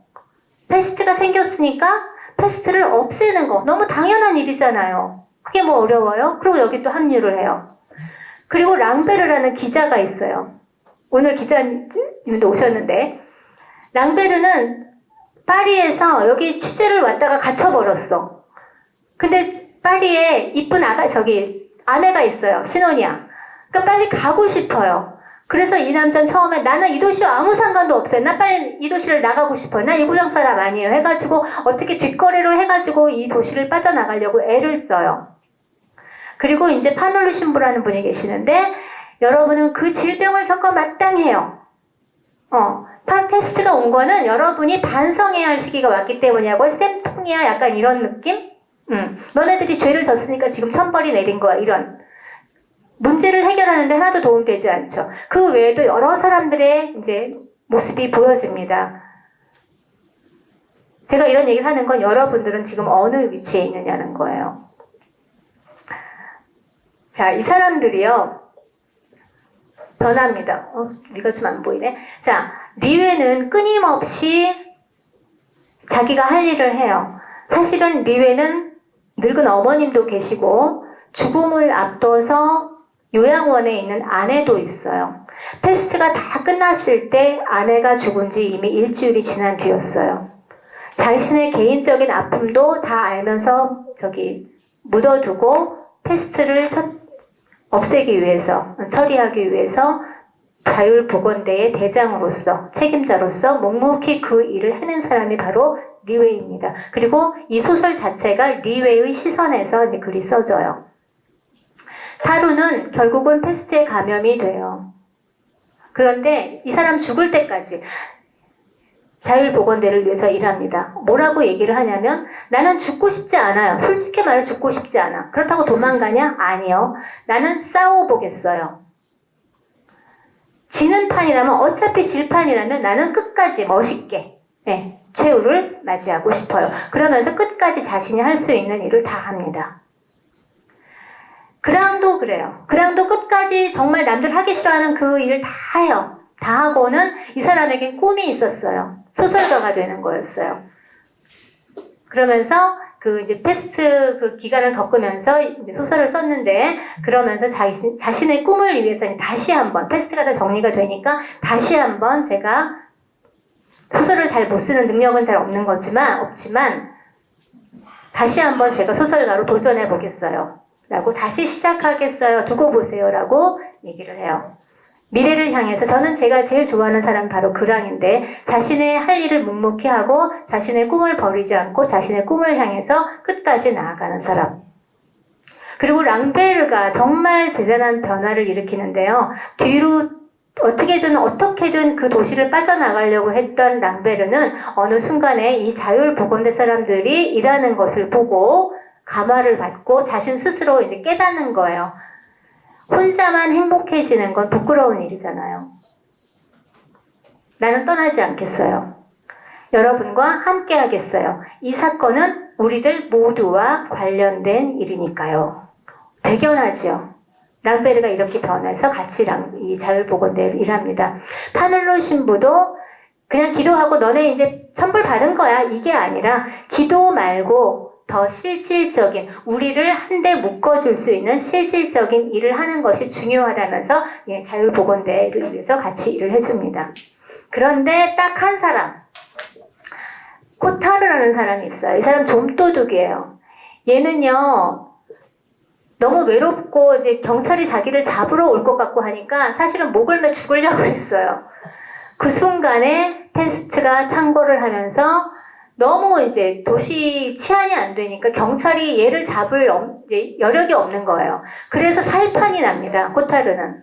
그래서 이 자율보건대에 들어오라고 이제 하니까 나는 이 패스트 시절이 너무 좋은데 내가 왜 그걸 없애는 데를 들어가야 돼? 라고 얘기를 해요. 그리고 끝내 암거래 도시가 막혔으니까 이제 암거래 해갖고 그런 거 물건 들여와야 될 거잖아. 돈을 많이 벌어요. 돈도 많이 벌고 친구들도 없었는데 이 자율보건대하고 같이 놀고 이제 그렇게 외로움도 없어지고 하마터면 목매고 죽을 뻔했는데 그런 위기를 겪었다가 이제 패스트가 결국 없어지면서 최후를 맞이하죠. 예. 어떻게 맞이해요? 경관이 땅 위에 누워있는 그 사내에게 힘껏 발길질을 했다. 이것이 이제 이 사람의 최후가 되는 거예요. 여러분 어떤 사람으로 사실 거예요? 앞장서는 리웨이입니까? 오락가락 했다가 그래도 이거는 다 나와 관계되는 일이야 하고 사람들과 합세하는 람베르입니까? 아니면 그냥 묵묵히 내 할 일을 하는 그랑입니까? 아니면 이 시대가 뭔가 왠지 좋아. 그래서 그냥 이 불의한 시대를 너무 즐기고 그런 코타르로 사시겠습니까? 제가 패스트를 이야기하는 건 오늘날 우리나라가 패스트가 만연한 오랑과 다르지 않다고 여기기 때문입니다. 이런 시대 여러분들은 어떤 사람입니까? 이 불행한 시대 코타르처럼 즐기시겠습니까? 리베처럼 앞장서시겠습니까? 한국 문단, 한국 작가들 좌파 이념에 매몰되어서 절대로 스스로 자정할 수 없습니다. 이미 그 한계점을 넘어버렸어요. 여러분들이 그 사람들을 골라내셔야 합니다.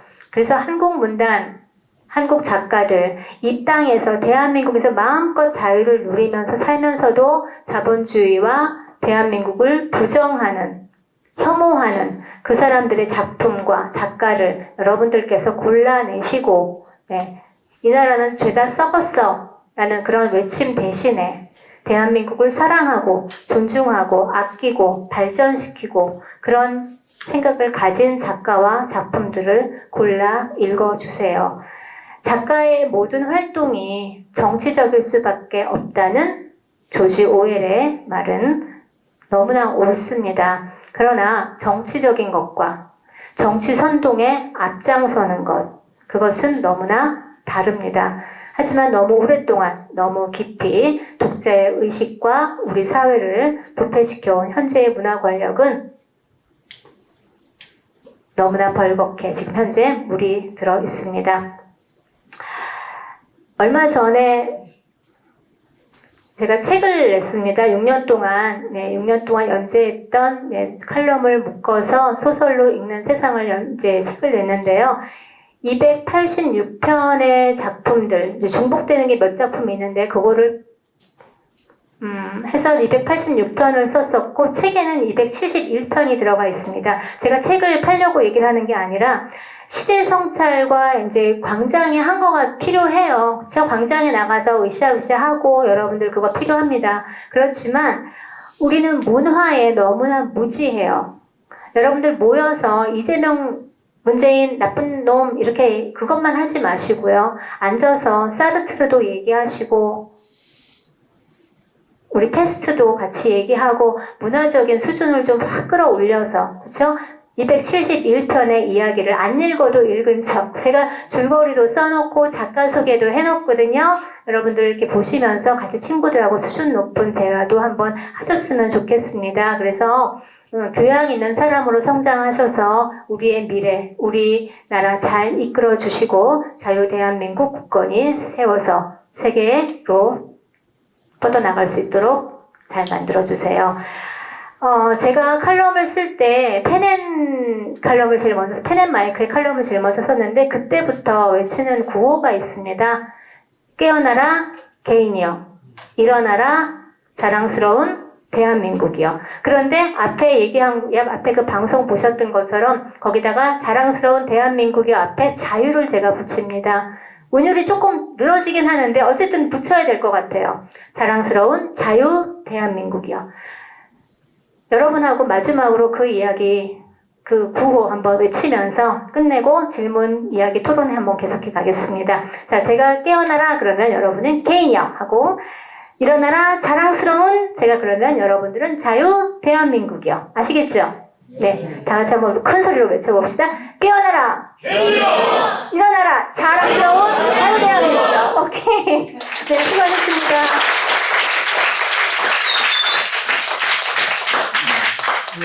되게 주어진 시간이 9시까지인가 봐요. 근데 이제 얘기하실 분들 혹시 이제 뭐 질문 있으시거나 그러신 분들 얘기하시면 좋겠습니다. 책을 볼 때 네. 우리가 이제 저런 나쁜 사람들의 의도를 물리치고 진짜 좋은 책을 봐야 되잖아요. 그죠? 딱 보고 다 읽어보기 전에 하려고 그러면 작가를 보고 책을 골라야 되나 아니면 어떤 기준이 있나요? 그게 소설로 읽는 세상입니다. 아, 제 칼럼집 거기에 제가 이제 271편을 소개를 해놨다고 그랬잖아요. 제가 공산주의와 전체주의, 사회주의를 경계하는 책들을 다 저기를 해놨고요. 가능하면은 추천서를 제가 언급을 많이 했습니다. 우리나라 소설은 언급하지 않았어요. 그러니까 일단 첫 번째, 우리나라가 제대로 설 때까지는 한국 소설은 읽지 마세요. 김규나 거 빼고요. 그렇게 하고 세계 문학 전집도 뒤에 있는 해설서는 읽지 마세요. 아까 제가 말씀드렸죠. 잘못 그렇게 해석해 놓은 게 너무나 많기 때문에 그래서 그 기준이 될 수 있는 거가 제 책을 선전하려고 하는 게 아니라 없으니까 우리나라에 그런 책이 없어요. 그 길잡이가. 그러니까는 가능하시면 뭐 저기 지금 여기 가져온 건 5권밖에 없어서 못 사실 텐데 인터넷으로 구입하셔서 그냥 하루에 그냥 한 페이지씩. 예. 제가 칼럼 아시잖아요. 제가 칼럼 원고지 5매 썼거든요. 그 중에 원고지 5매 중에 한 매는 소설의 문장을 인용을 했어요. 그렇게 하고 그 나머지 이제 4장 가지고 얘기를 했기 때문에 너무 길지도 않아요. 그러니까 그때 읽으시고 내가 소설을, 거기서 어떤 소설을 읽고 싶다. 예.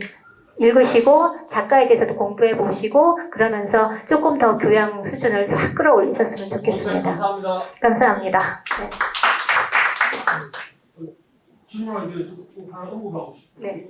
그 한강의 아줌마, 저는 작가가 생각하는 특히 노벨상 그거는 네. 오연단 그 처음에 논란 많이 될 때 한강 작가의 그 근원은 포스트 모더니즘이고 망치는데 그 근원이 프랑크푸르트 학파고 이름이 같아서 그러나 프랑크푸르트 시민들이 하면서 태국에다가 엄청나게 그 공격을 저도 도란하는 얹었다 일반 서민으로 네. 그것만 말씀드리고 너무 감사드리고요. 네네.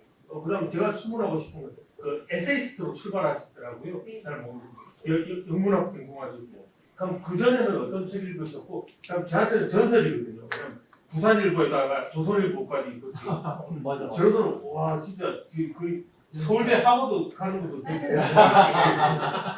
그 어떻게 수련하셨고요, 작가 스타가 그다음에 그리고 그 조선일보에 글 보고 와 이거 그냥 읽은 게 속독을 읽은 게 아니고 엄청나게 그 소처럼 씹고 음미를 했다는 느낌이 많이 들거든요.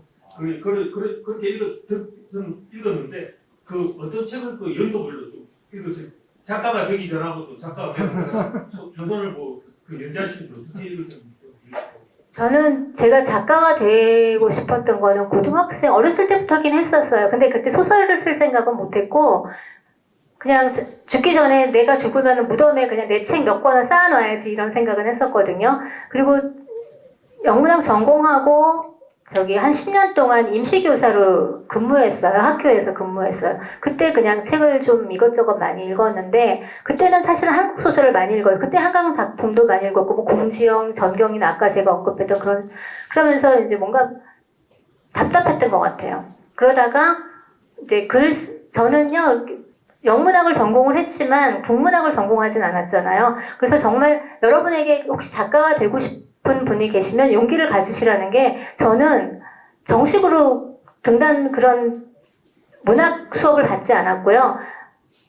신청이가 동양젓 얻어먹는 것처럼 문화센터 있잖아요. 백화점 문화센터 아줌마들 배우는 거기서 배웠어요. 그래서 제일 처음에 가장 쉽게 배웠던 게 사실은 백화점 문화센터 수필반이었던 거예요.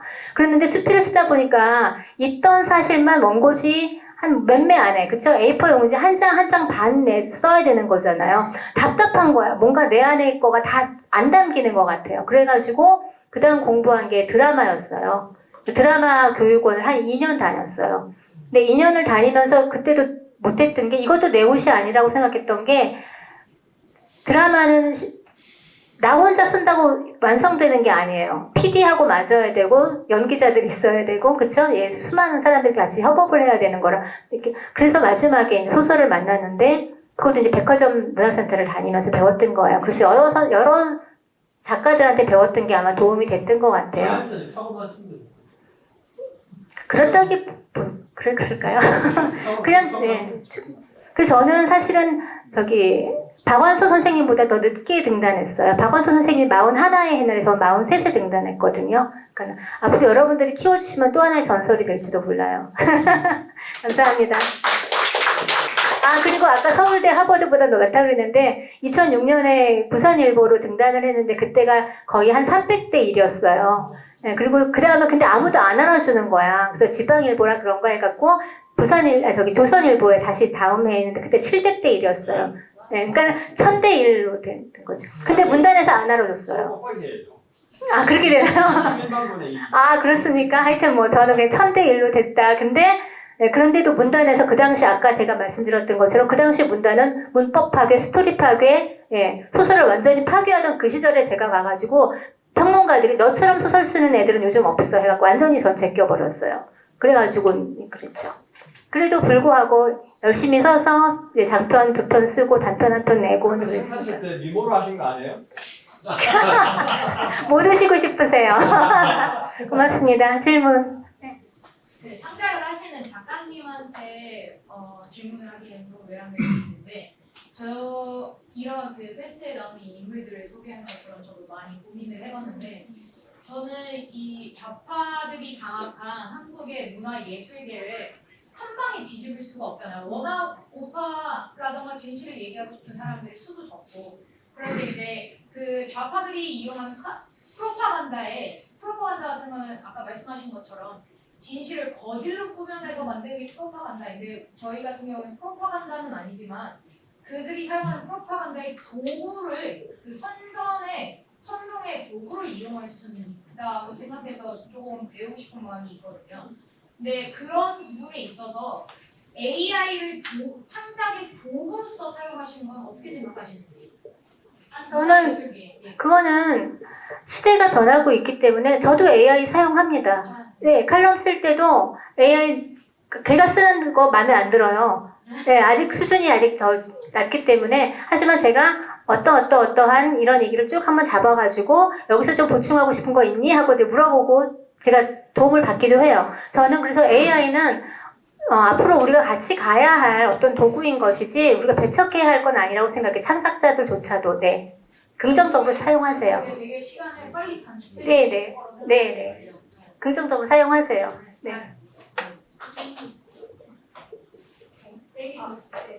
예전에 제가 초등학교 교사였는데 저는 교사 시절에 나중에 몇 년 후에는 책을 읽을 줄 아는 것도 능력이 되는 세상이 올 거라고 얘기를 했었거든요. 그 정도로 아이들이 책을 정말 안 읽고 학교에서 뭐 책을 몇 권을 선정해서 무조건 읽어오면 하게 되는 독서 퀴즈 대회라는 게 있는데 그걸 하면 요즘 아이들은 그 책을 읽어오는 게 아니고 그 책을 유튜브에서 검색해서 영상으로 보고 와서 그 대회에 참가를 할 정도로 책을 정말 안 읽어요. 그래서 어떻게 해야지 책을 읽어야 한다는 걸 설득할 수 있을지. 왜냐하면 저는 성인한테도 책 읽자고 했을 때 그렇게 긍정적인 반응을 받았다고 느끼거든요. 좀 말이 지나치는 책을 권하기가 참 어려운 시대가 됐어요. 그러니까는 세 줄 요약 아니면은 못 알아듣잖아요. 세 줄 요약해줘야 되나. SNS에 이만큼 써도 세 줄 요약 딱 해줘야지 사람들이 알아듣고. 사실 뭐 저도 그럴 때가 있어요. 막 바쁜데 뭐 이렇게 보기 길어. 그래서 딱 세 줄 요약 보고 싶을 때가 있고 한데 일단 좋은 책 재미있어야 돼요. 그래서 얘기를 해주세요. 내가 읽고서 지금 제가 혹시 패스트 읽고 싶은 생각 안 드셨어요? 내가 얘기를 잘못했나? 우리 다 알아들었고. 네, 아니요. 근데 이거를 저는 그 소설로 읽는 세상, 소설 같은 세상을 칼럼을 얘기할 때도 그 줄거리를 다 얘기하지 않았어요. 절대로. 그리고 제가 지금도 이코노미 조선의 영화 이야기를 하고 있거든요. 연재를 하고 있거든요. 이 영화 이야기를 하지만 영화 줄거리 얘기 안 해요. 영화 줄거리 이야기 안 하고도 그 이야기를 할 수 있거든요. 그러니까 여러분들 내가 읽고서 이런 부분이 너무너무 좋았어. 내가 정말 감동받은 부분을 이야기를 해주세요. 그 부분만 집중적으로 이야기해서 그럼 그거를 같이 읽고 싶게끔 그 부분 내가 찾아서 읽고 싶게끔 해야 되지. 이런 유명한 사람이 있는데 그렇게 얘기하면은 객관적으로 들어가면은 그 사람 마음에 닿을 수가 없어요. 마음에 닿을 수 있는 건 마음과 마음. 내가 정말 그것을 감동했는데 그 부분, 어떤 딱 한 부분을 지적해서 얘기해 주시고 그것을 어떻게 읽었으면 좋겠다라고 조언을 해주시면은 그 사람이 독서는요 동기가 부여되지 않으면 어려워요. 동기를 부여해 줄 수 있는 건 내가 좋아서가 아니라 그 사람에게 뭔가 플러스가 될 수 있는 지점을 찍어줘야 돼요. 그러니까 그 사람을 내가 그만큼 잘 알아야 되겠죠. 그런 거 있잖아요. 사람들, 우리나라 사람들 제일 좋아하는 거, 돈 버는 방법.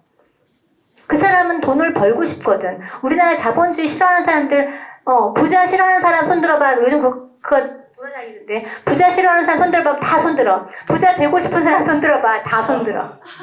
그거거든요. 그 사람에게 협상의 기술이라는 게 그런 거잖아요. 그 사람에게 뭐가 필요한 건지 정확하게 알아야지만 그 사람에게 권해줄 수 있다는 거. 네, 질문. 네. 아까 PPT를 뭐 서울에 공하고 이렇게 교과서에 독지독지 붙여서 보여주셨어요. 이제 작가님께서는 이제 우리 학생들 교과서가 이렇게 오염이 돼서 걱정을 많이 하신다고 얘기를 하셨는데 또 아마 그렇게 생각을 하실 거예요. 저는 이거 이렇게 둬도 괜찮다고 생각합니다. 오히려 이렇게 독지독지 붙이고 더 난장판이 될수록 교과서가 뭐 우리나라 원래 뭐 이게 어제 오늘 일도 아니고 우리나라 이제 교육 커리큘럼을 따라가면 1차 자산은 정말로 크게 되거든요. 그러니까 공부를 하고 대학을 가면은 할 얘기가 안 되는 것이 너무 힘들어요. 그렇죠. 그런데 이게 포인트인 게 대세에 저항하면서 비판적 의식적 사고를 기르면서 2차 자산이 하가 되는데 오히려 대세나 중위에 서 있다는 그 부치감, 그런 고향감, 그런 성취감에서 우파의 이제 자부심이 되는 거고, 그러면서 이제 왜 이것이 긍정적이냐? 저대로 놔둬도 왜 긍정적이냐? 내가 남들보다 잘난 것처럼 느껴지거든요. 그러면서 이제 한국인은 본성이 남들 위해 서고 싶어하고 불평등하고 싶어합니다. 예, 경쟁을 좋아해요. 그렇기 때문에 가장 우리가 근원을 보면은 좌익에 대해서 기시감과 저항심이 바로 우익의 근원 아니겠습니까? 저는 더 심해야 더 긍정적인 효과가 있다고 보고 작가님께서는 대신 그 학생들이 직접 호기심에서 탐구할 수 있는 그 한줄기 빛을 계속 써내려가 주시면 감사하겠습니다. 고차원적인, 그쵸? 고단수의 기획 잘하실 것 같아요. 앞으로는. 좋은 방법이긴 한데, 대중은 그렇게 우리 질문자처럼 똑똑하지 않아요. 그게 문제예요. 대중 여러분들, 우리가 집단지성이라는 말을 잘 속아요. 집단지성이라는 건 쉽게 말하면 반평균이 높은 학급이 공부를 잘한다라는 착각이에요. 그렇죠? 여러분 다 학교 나와서 잘 아시잖아요. 반평균이 높아서 저도 담임해봐서 다 알지만은 반평균이 높으면 1, 2, 3등 해갖고 교장선생님한테 칭찬은 받아요. 근데 우리 반이 정말 애들이 공부를 잘하냐? 아니에요. 절반은 바보란 얘기예요. 네. 하얀 평균화가 될 수 있죠. 네네, 그 하얀 평준화니까. 그리고 대중은 그냥 앞에서 으쌰으쌰 목소리 큰 사람만 따라가는 양떼거든요. 네, 그 중에서 정말 아까 우리 말한 개인화, 군중 속의 고독을 느끼면서 그렇게 개인화가 되는 사람들이 그렇게 많지 않아요. 그래서 그것이 걱정인 거죠. 그래서 사실은 맞는 말씀인 게 저는 동의하는 부분이 있어요. 지금 아까 어떤 분하고도 말했지만 우리나라의 지금 좌파의 최전성기가 지금이에요. 예, 저는 그것을 언제부터 얘기했냐면 이 한강이 노벨 문학상을 타는 그 시점이 좌파 문화의 최정점이라고 얘기했어요. 이제는 내려가는 내리막길밖에 없어요. 근데 지금 정치도 이재명이 되면서부터 이제 내리막으로 내려갈 거예요. 그리고 모든 이 우주의 법칙은 물구필반이라고 해가지고 끝까지 가면 다시 이쪽으로 돌아오게 돼 있어요. 그 말씀 하시는 거예요. 그쵸? 네, 근데 그렇게 지금 이렇게 가기까지 이렇게 되면은 너무 마음이 아파. 너무 무너지고 너무 이렇게 못 따라오는 우리 대중이 있을까봐 그게 너무 마음이 안타까운 거죠. 그래서 교과서는 교과서의 나름대로의 어떤 정도를 걷는 부분은 분명히 있어야 돼요. 네. 참고서라면 모르겠지만. 저기 질문 자꾸 저기 우리 인석 군. 일단 좋은 강의 잘 들었습니다. 아까 5.18 얘기하셔가지고 개인적으로 드릴 말씀이 있는데 5.18 특별법이 그 골자가 5.18에 대해서 허위 사실을 말했을 때가 처벌이 되는 건데 그 작가님 같은 경우는 허위 사실이 아니라 그냥 역사에 대한 견해를 그렇죠. 비추신 거라서 애초에 법리적으로 성립이 안 돼요. 그래가지고 제가 볼 때는 검찰이 자신이 없어가지고 그냥 100만 원 약식구형을 때린 거고 만약에 재판에서 내가 무슨 허위 사실을 말했냐 이 한마디로 무너질 거라고 보거든요. 이게 얼마나 엉터리냐면 이제 저 같은 경우는 그때 문재인 정권이 헬기 사격 관련해서 막 뉴스에 나오고 했을 때 제가 5.18 그 1997년에 5.18 관련 보고서가 있어요. 그 자료를 들러보니까 오히려 헬기가 총에 맞은 기록이 있더라고요. 그래서 저는 그거를 이제 올렸는데 광주시에서 저를 5.18 왜곡했다면서 그 이제 경찰에다 신고를 한 거예요. 근데 저는 이제 역사적 사실을 말했을 뿐인데 이게 무슨 상황인가. 그래가지고 이게 4년 전 일인데 그때까지 검찰이 사건을 쥐고만 있다가 대통령이 이재명 되는 순간 바로 처리를 하더라고요. 결국은 똑같이 100만 원을 구형했어요 검찰이. 그러니까 왜 이런가 보니까 검찰도 그만큼 자신이 없고 그냥 국민 협박용으로 뉴스 내보내서 5.18에 대해서 입 다물어라 이런 용도로 지금 쓰고 있는 거라고 보거든요. 그래서 이만큼 엉터리니까 용기를 잃지 않으셨으면 좋겠다. 저기 이름 부담 100만 원은 우리가 다 해가지고 좀 도와드려야 될 것 같아요. 100만 원 아니 100만 원, 예, 그럴 수 있습니다. 제가 100만 원을 내야 할 상황이 되면 여러분 모금해 주십시오. 나 혼자는 억울해서 도저히 못 내겠습니다. 이렇게 하겠습니다. 네, 그렇게 할 거예요. 근데 지금 일단은 아까 지금 말씀하신 것처럼 검찰이 눈치를 봐요. 이게 검찰, 경찰 전부 다 정치적인 눈치를 보고 있기 때문에 이게 5.18이 워낙에 사회적인 이슈가 되고 지금 뭐 그렇기 때문에 얘네들이 무혐의를 이렇게 기각을 해버리면 지들이 죽게 생겼거든요. 지금 그래서 사실은 이렇게 가는 것도 있다고 봐요. 그래서 저는 지금 아직 그 정식으로 지금 용지를 받지 않았기 때문에 정식 재판을 청구하진 않았는데 그렇게 가는데 저는 긍정적으로 보지 않아요. 저 맡고 계시는 변호사님도 그러시고. 그래서 지금 법 쪽의 분위기가 너무나 정치적으로 편향되어 있기 때문에 분명히 안 좋은 결과로 갈 거고, 그래서 결국은 저희가 지금 어디까지 생각을 하고 있냐면 헌법소원까지 생각을 하고 있습니다. 그러니까 5.18 왜곡법이, 5.18 왜곡금지법이 헌법에 위배된다라는 이제 거기까지 갈 생각까지 지금 하고 있어요. 네. 그러니까 여러분 같이 가요. 네. 나중에 신고기라고 얘기해서 시 따라서 시를 알겠습니다. 그때 만약에 돈 1,000만 원은 만약에 100만 원 너 괘씸해 1,000만 원 하면 그때 모금하겠습니다. 네, 약속하셨어요. 네. 또 다른 질문. 네. 작가님 그 강의 잘 들었습니다. 들으면서 제가 이렇게 생각난 그 말이 있는데요. G.K. 체스터턴의 책에서 나온 이제 경고인데요. 세계를 좌초시키는 것은 길들여지지 않은 야생의 이상이 아니라 길들여진 이상이 세계를 좌초시킨다.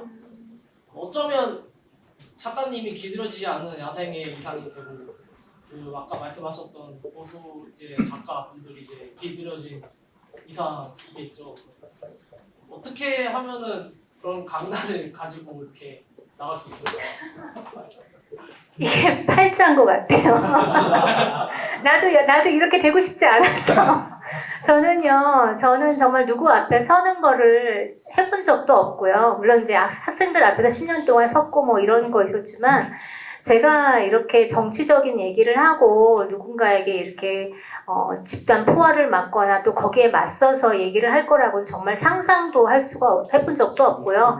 법적으로 투쟁을 할 거라는 것도 생각해 본 적이 없거든요. 하지만 나에게 어떤 상황이 닥쳤을 때 내가 아까 우리 지금 여태까지 얘기한 게 그거잖아. 자유와 개인이잖아요. 나는 누가 간섭하는 거 싫고 내가 남들과 똑같이 따라해야 하는 거를 난 용납할 수가 없는 거예요. 내가 생각하는 거가 남에게 피해를 주지 않고 내가 하는 것이 틀리지 않았다면 내가 왜 남을 따라가야 되죠? 그냥 저는 그 생각이에요. 저는 그래서 여태까지도 사람들이 저한테 우파 작가다, 애국 작가다, 그럼 저한테 제발 그렇게 하지 마십시오. 저는 그냥 제가 생각하는 것이 옳다고 생각하는 것을 쓰고 말할 뿐입니다라고 제가 얘기를 해요. 난 애국 작가가 되고 싶었던 적도 없고 우파 작가가 되려고 했던 적도 없어요. 내가 옳다고 생각하고 내가 옳다고 느끼고 쓰고 했던 거 그냥 그 길을 꾸준하게 저는 왔을 뿐이에요. 그것도 43살에 늦가기로 작가로 등단해가지고 문단이 인정해주지도 않는 거를 무릅쓰고 나 혼자 난 죽어도 저 출판사 10년 했는데 10년을 하다 보니까 남의 글 보고 생계에만 매달리다 보니까 장편 소설을 한 편도 못 쓰겠는 거야. 그러다 보면 한 편도 못 쓰고 죽을 것 같은 거예요. 그래서 잘하던 출판사 종업했었거든요. 둘이서. 나 굶어 죽어도 좋으니까 여자 출판사 일 안 할래 하고서는 2년을 굶어서 정말 아무것도 일 안 했어요. 소설 쓰겠다고. 그러니까 내가 옳다고 생각하면 하는 거예요. 그냥 그것이 죽은 거기가 막다른 길이라고 할지라도 그거는 모르겠어요. 이것이 정말 팔자인지 운명인지 아니면 용기인지 모르겠지만 내가 옳다고 생각하는 길을 가는 거가 왜 어려운 거죠? 그렇죠? 여러분들도 저는 그랬으면 좋겠어요. 여러분들 스스로가 내가 남들이 다 예스 할 때 내가 노 해야 될 이유가 있다면 노를 해야 되는 거고 남들이 다 노 하는데 나 혼자 예스 해야 된다는 상황이면 예스를 해야 되는 거죠. 그것이 나잖아요. 저는요, 여러분들 제가 그 TMTU 운동을 해요. 그 운동이 뭐냐, TMTU가 뭐냐, Trust Me, Trust You. 제가 첫 소설을 Trust Me라는 소설을 썼는데 거기에서 발화가 돼가지고 독자님들이 야 Trust Me 재단을 만들자라는 거야. 그 소설에 그런 게 나오거든요. 그래서 거기서부터 시작이 돼가지고 한 3년 전부터 책갈피를 만들어가지고 나눠드릴 테니까 가져가세요.